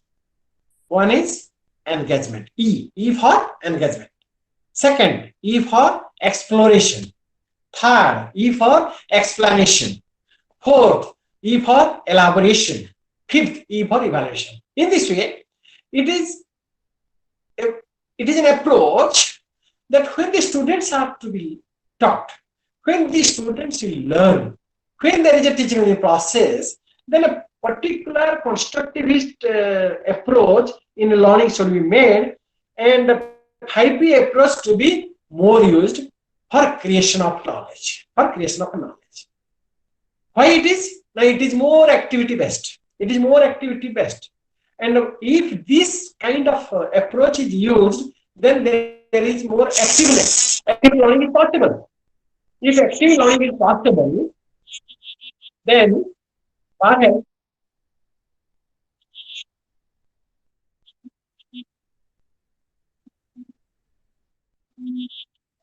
if active learning is possible, then there will be possible of more engagement. If the students are more engaged, then there is possible of realization of objectives. For that, I will stress upon 5 terms: E for engagement, E for exploration, E for explanation, E for excuse me. Hello. All the students are requested not not to switch off your video and audio. Please switch off your audio and video. Please switch off your audio and video, dear students. Sujata Sahu, your video is on. You are wandering here and there, and we are seeing everything. Sujata Sahu, हमारा video टा को टिके बंद करो. तुम बाहर जो बोलुचो सब देखा जाउची हमको. Hello. सुजाता साहू. सुजाता साहू तुम्हारा वीडियो टा को टिके बंद कर दियो. अरुण नायक, please switch off your video. We are also able to see, you are in bare body and showing your image in front of everyone.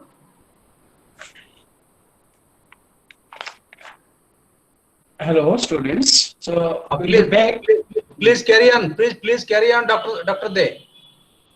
Yes, sir. So I am referring again the emphasis on 5P approach to lesson planning. And first point is engagement, then it is exploration, then it is explanation, then elaboration, then extension. So I am referring theoretical approach first, which has been covered by learning teaching by Dr. Pradhan. So I am giving less emphasis on the theoretical aspects, then I am giving an example from the science concept, from the science content. What is E? What is the intention of E? Engagement means the student and teachers are to engage in the class so that it is active learning. Because when the constructivist philosophy is given after incorporation of NCF 2005, so we are to be engaged actively.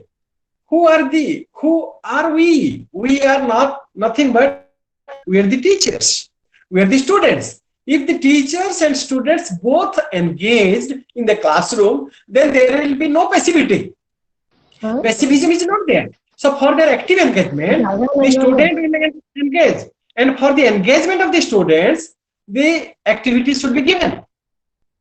And one example, if the students had made group, because always the students would find easy to learn in a group. So group method, it is a better method. And always it is a group to be made.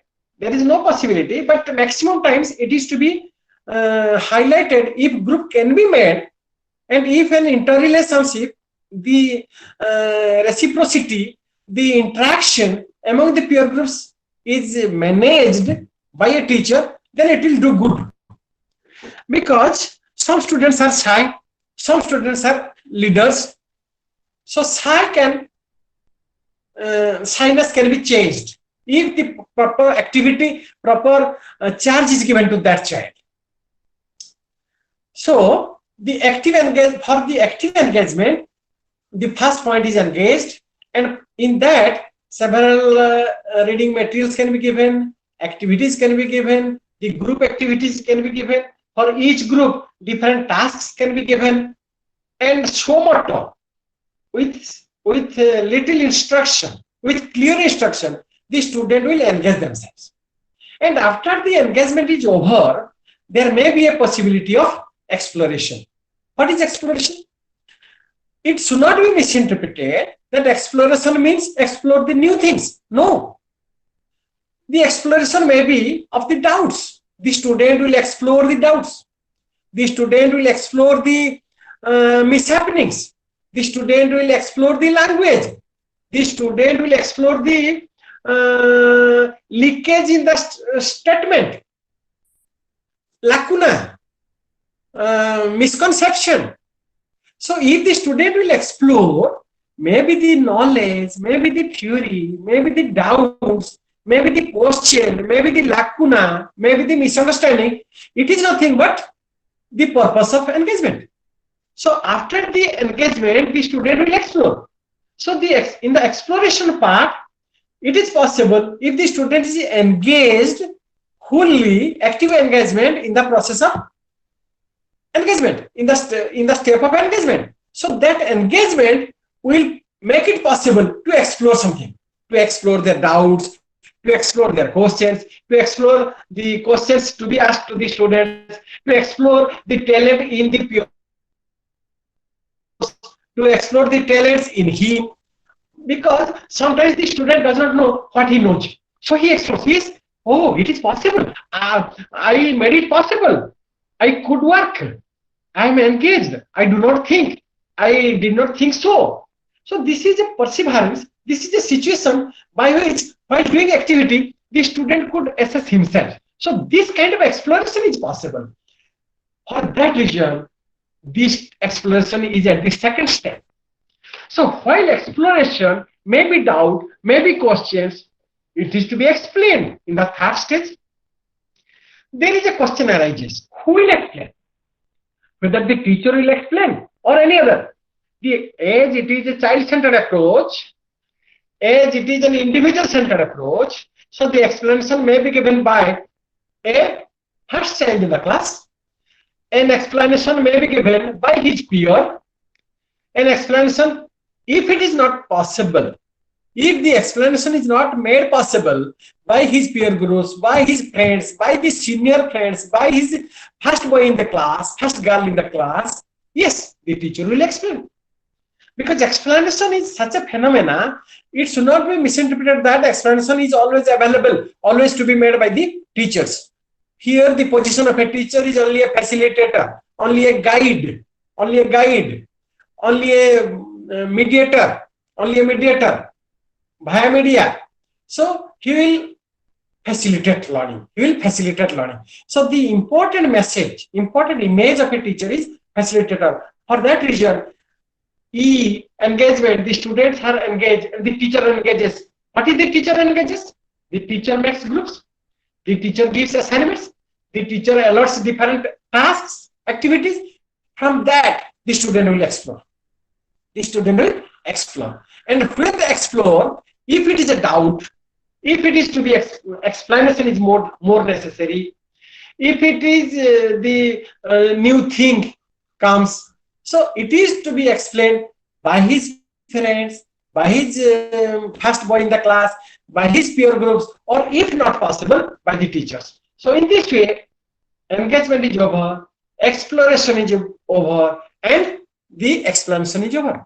After the explanation is made, maybe by the students, maybe superseded by the teachers, then there is a situation comes, extension, elaboration. What is elaboration?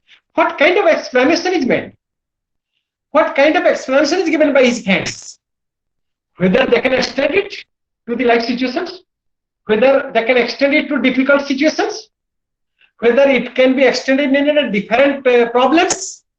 If it is to be tested, because a learning is to be made not by a singular concept, singular problem. It is not to be focused. Singular phenomena, it is not to be focused. Rather, the extension is most essential, because if there is no extension, how the development is possible? For that, extension is necessary.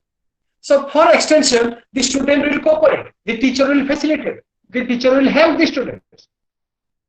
If not possible, in this way, there is engagement, then exploration, then explanation, then extension or elaboration. After that is over, 4 steps are over, again there is an evaluation. Because evaluation is there in order to justify, in order to evaluate, in order to judge the efficacy of organization of teaching materials, organization of teaching experiences. If this learning materials is supported, whether it is feasible, whether it is possible for realization of the objectives, whether the questions asked by the teachers and the explanations made by the students, whether it is well understood. If the extension of learning is made, whether it is properly understood or there is lacuna. If there is lacuna, if there is a misunderstanding, it is known by the process of evaluation. So the questions should be raised. The evaluation procedure is to be made. But one important diversion from the traditional plan to constructivist approach, 5P lesson plan, 5P approach is that in case of traditional lesson plan, in case of evaluation, normally objective based and specifically objective type questions we are asked. because 5 minutes was maximum diverted for the evaluation purposes, and various matching type tests, completion type tests, then multiple type tests. These we are providing in order to know how much, to what extent they are in achievement of knowledge and achievement of the objectives. But in case of constructivist approach, in the case of evaluation, only objective type tests are not there.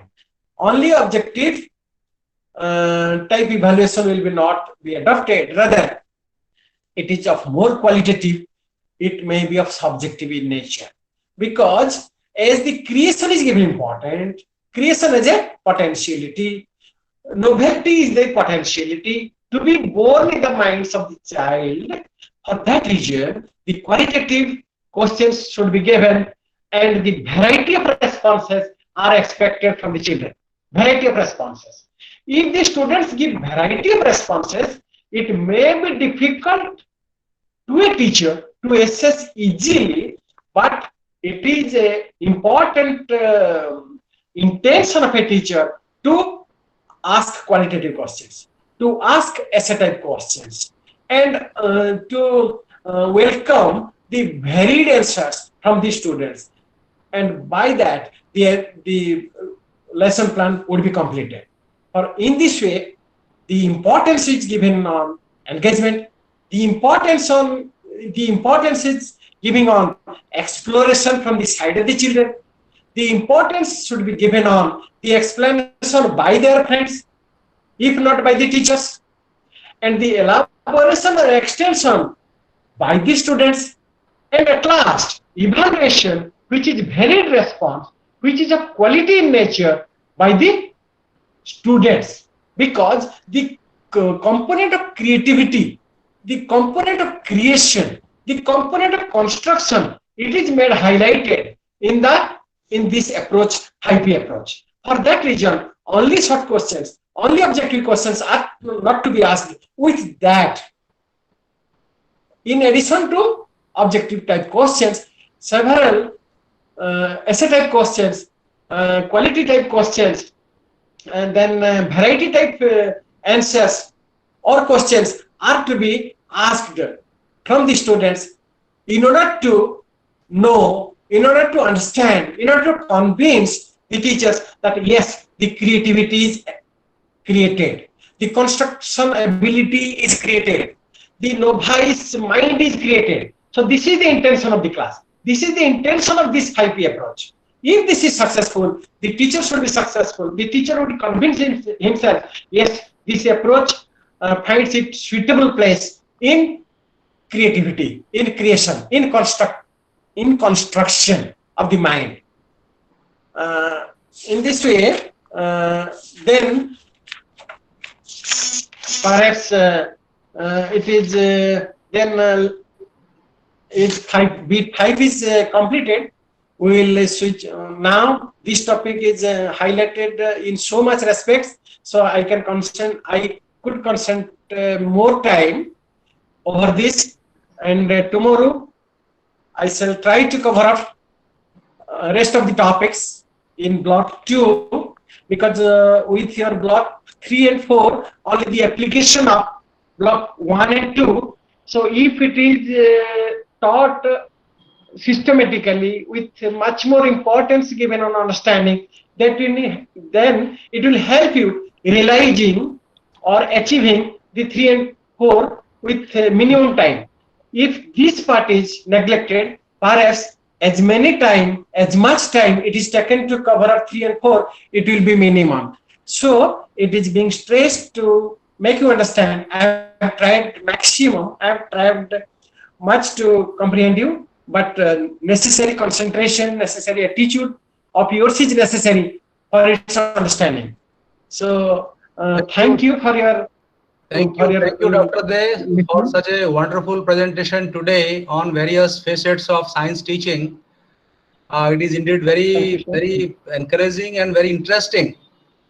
I was also listening to your presentation very minutely, and many new things you have spoken, which must have been appreciated by our learners also.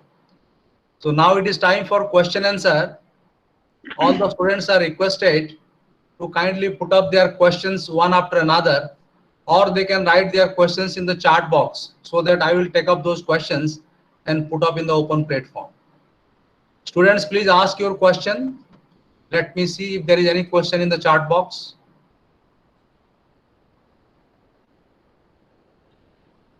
Sibani Parida is asking, is concept map is very necessary for a unit plan? Dr. Dey, can you respond to it? Yes, sir. Yes. Concept map is necessary for a unit plan because in a unit, there are several topics are there, several concepts are there. There is an interrelation between concepts. For that, a unit, because in a unit there are several topics, there are several chapters, there are several concepts. If there is interrelation can be made within unit, then it has a better picture why in order to have a unit plan. Because I can refer page number 13 that it is taught about atom. When the atom is taught, how it is to be taught, what is the relation between atomic number and atomic mass, what is the relationship between isotope and isobar, what is the subatomic particles, proton, neutron, electron, what are the different kinds of Rutherford model, Thomson model or Bohr's model. So if there is a relationship between the models, between the terminology, and if it is known clearly, if the relationship is known by the students, by the teachers, he can easily present to the students, and for that reason it will be easy for make a unit planning if a concept mapping is done. So mapping of a concept, there is need of an only. So if a proper knowledge and understanding of different concepts are made clear, then also a map is possible, a map is made, and by seeing the map we can picturize, we can frame a unit plan. So unit plan necessitates concept mapping.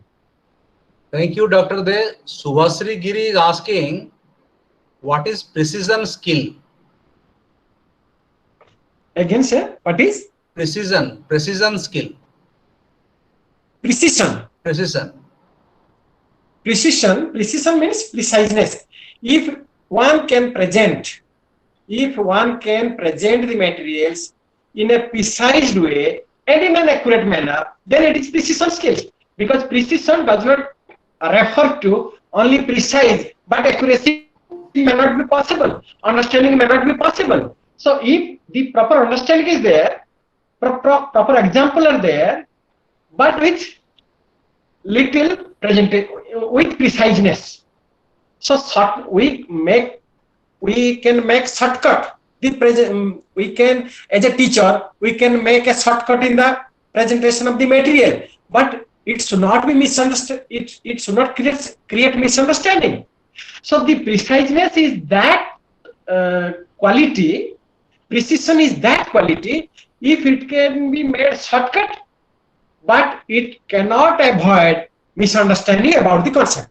So it is the thing of precision. Precision consists accuracy. There is another question by Asalata Panigrahi. She is asking about the relationship between learning outcome and assessment strategy. What is the relationship between learning outcome and assessment strategy? Assessment strategy is a tool. Assessment strategy is a technique, because when assessment strategy is said, so strategy is nothing but maybe a questionnaire, maybe a tool. So by that tool, we can evaluate. We can have the learning outcome. So learning outcome is an outcome. It is a product. It is a product. And it is nothing but it is a tool to be employed to have the learning outcome. If we have no tool, if we have no assessment strategy, perhaps it is not possible to have learning outcome.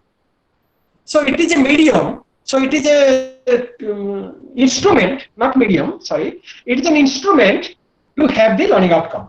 So for learning outcome to be available, we have to use assessment strategy.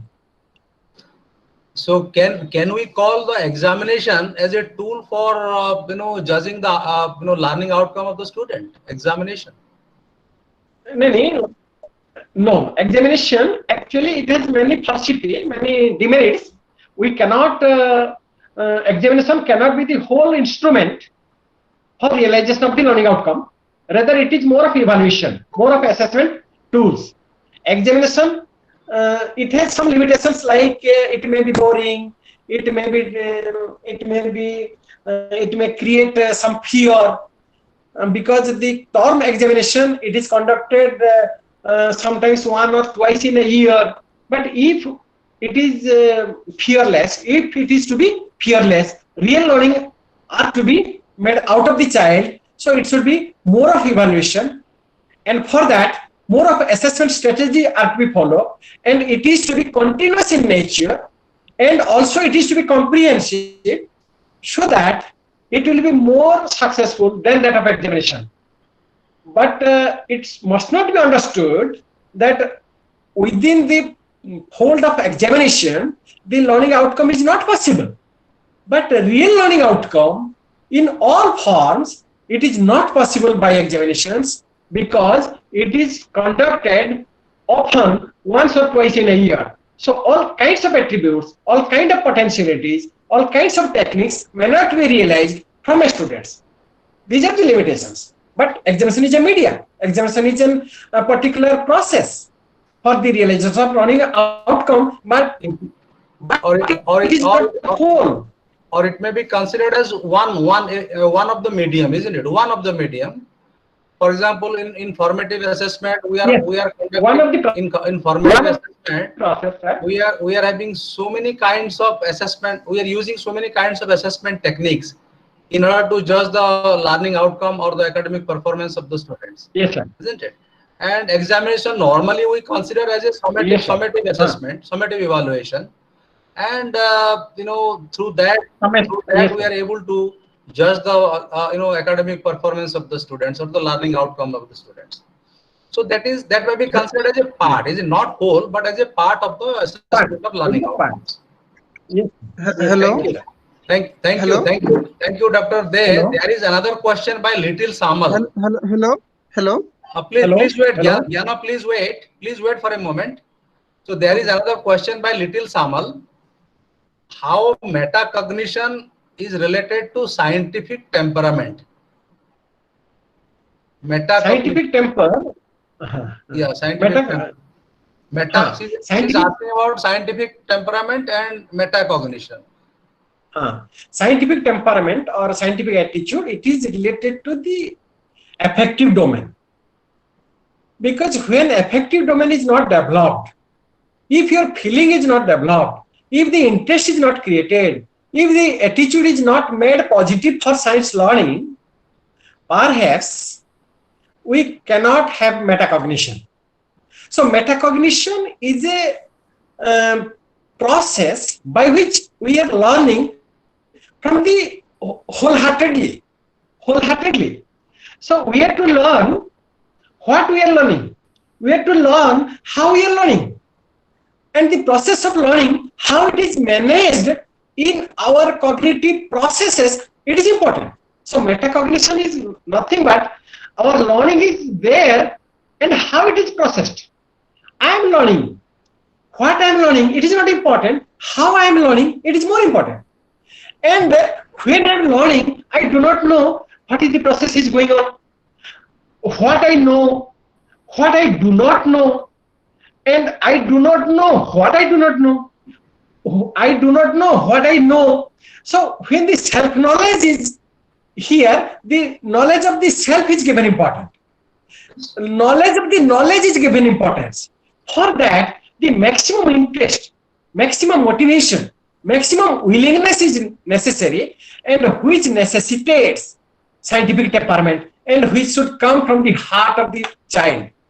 And it should not only the development of the mind, rather it should come from the heart itself. So in this way, it is related to the development of a scientific temper, and metacognitive ability. In this way, it is related. Thank you, Dr. De. Excellent answer. And Gyana, can you ask your question? Gyanaranjan Panikrai.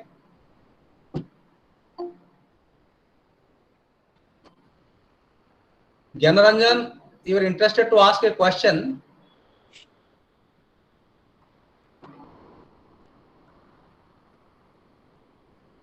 Gyanaranjan, if you are there. Hello. Hello. Sorry, sir. Sir, actually, sir, actually in that context, sir, learning outcome and assessment strategies. Yes, Hello. come on. Sir, can we say that? Sir, can we say that learning outcome are fixed, but assessment strategies are that medium through which we get that learning outcome? Yes, assessment strategy is a tool. Assessment strategy questionnaire. You may ask a question, you may give an activity, you may give a viva question, if you give a problem, if you give a seminar, if you conduct a symposium. So these are the processes by which you can have the learning outcome. So it is a tool and it is the learning outcome. Learning outcome is one thing because it is realized, it is an output, it is a product. And assessment strategy, it is a way, it is a technique by which you can have whether he has a produce or not, whether he has output or not, whether the learning objectives is made realized or not. In this way, there is this kind of relationship. Normally in the teaching learning situation, Gyana, try to understand. In the teaching learning situation, the teachers used to give different types of learning tasks. What are these learning tasks after all? These learning tasks are nothing but different strategies through which the teacher is trying to understand or judge the academic performance or the learning outcomes, isn't it? For example, as Dr. Dev was saying very clearly, that suppose a seminar is given and you are asked to present a seminar. What is the purpose? What is the purpose? The basic purpose is to understand or to know or to assess how competent you are on the subject, how competent you are in your speaking ability, and various facets of that, isn't it? So it is very clear different strategies adopted by a teacher in the teaching learning situation in order to assess the learning outcomes of the student are the strategies, different strategies. Okay. Okay, sir. Thank you. Thank you. Is there any question by anybody?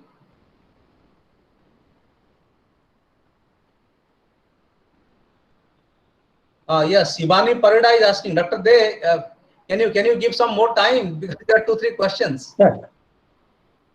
Yes, sir. Yes, sir. Okay. Okay. So Shivani Parida is asking, in the study material, page number 20, there is a lesson plan called RCEM lesson plan. RCEM lesson plan. Yes. I have skipped it due to shortage of time. RCM is nothing but Regional College of Education, Mysore. Okay. So in Regional College of Mysore, sir, can you hear me? Yes, please go ahead. RCM approach is nothing but it is Regional College of Mysore. That institution has developed a format of lesson planning.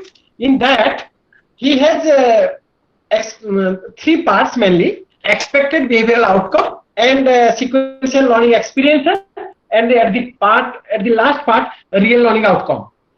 I have discussed with respect to Herbartian steps. I have discussed with respect to unitary approach.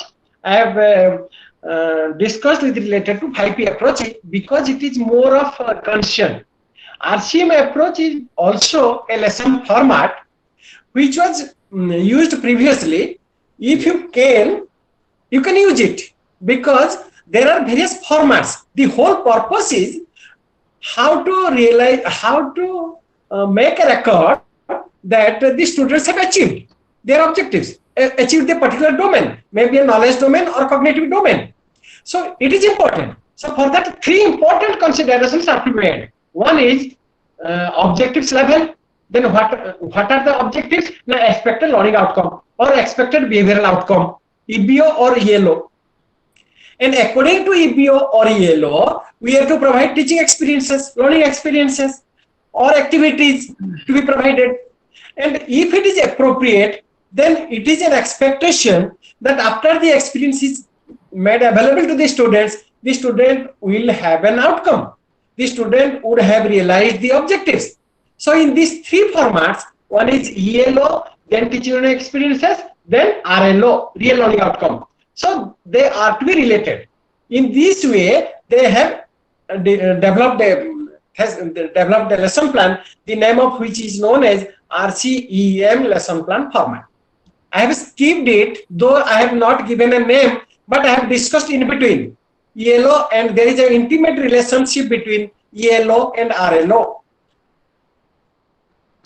Thank you, Dr. De. Little Samal is again asking, Yes. Real learning outcome is qualitative or quantitative?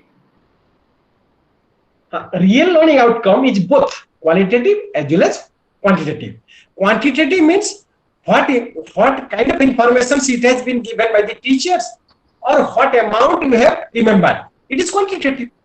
But in respect of giving the response, how best response it is, how best language it is, how best experiment it is, what kind of precision it is, whether it is any novelty in the presentation, in the experimentation, whether in any cleanliness in the experimentation. So it is nothing but quality. So it is both.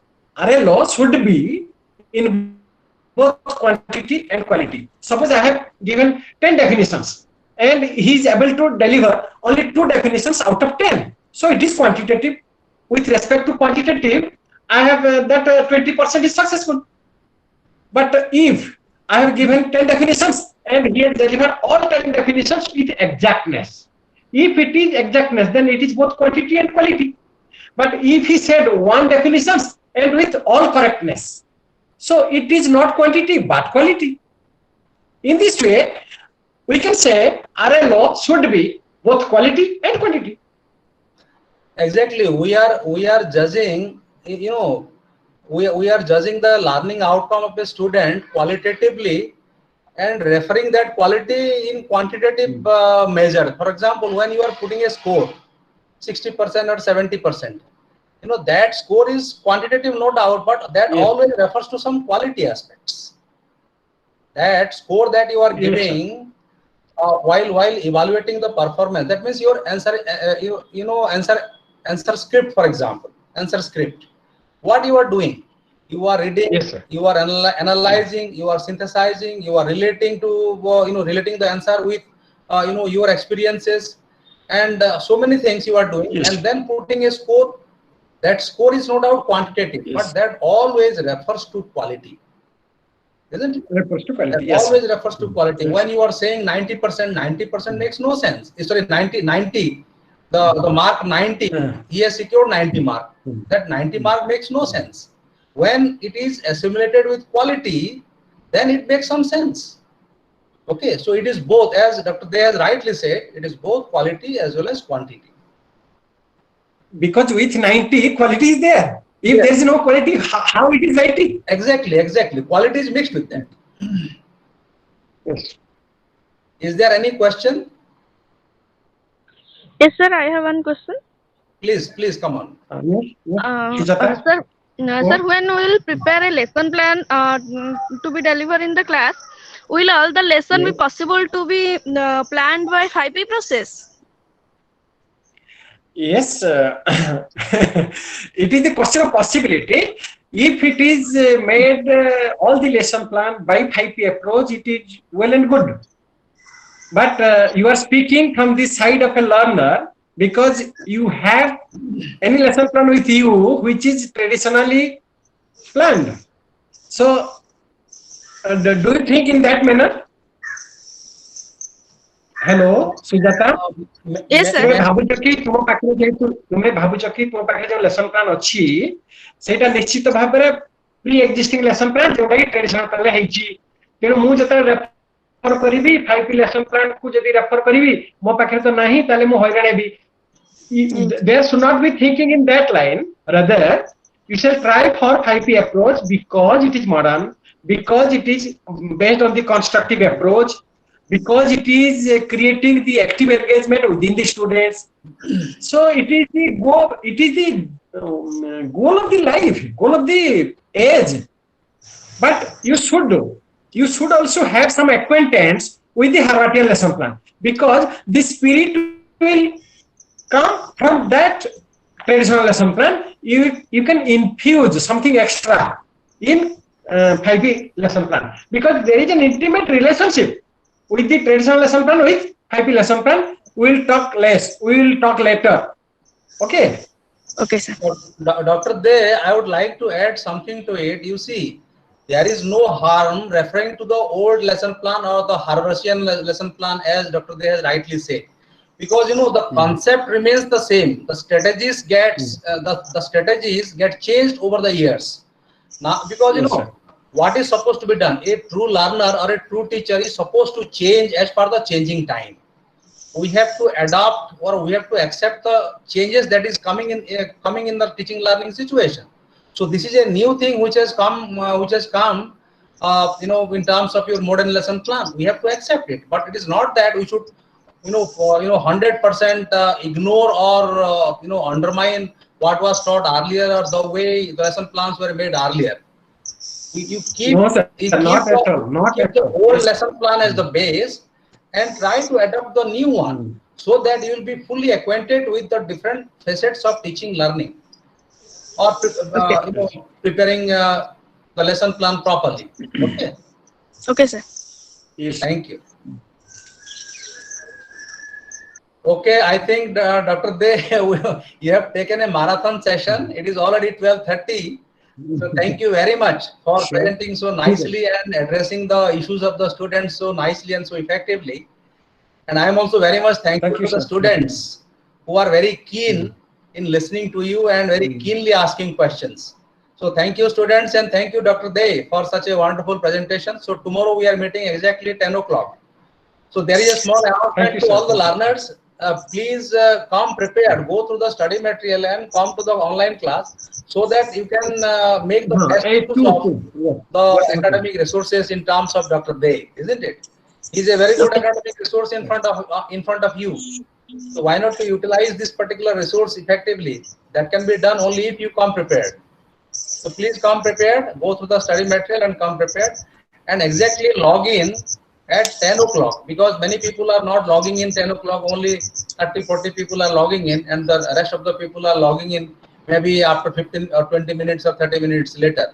So that is not the way. Please log in exactly 10 a.m. so that you can utilize the time which is given to you for this online class. So thank you very much. Thank you, Dr. De. Thank you, sir. Thank you. Thank you, students. Thank you, sir. Thank you.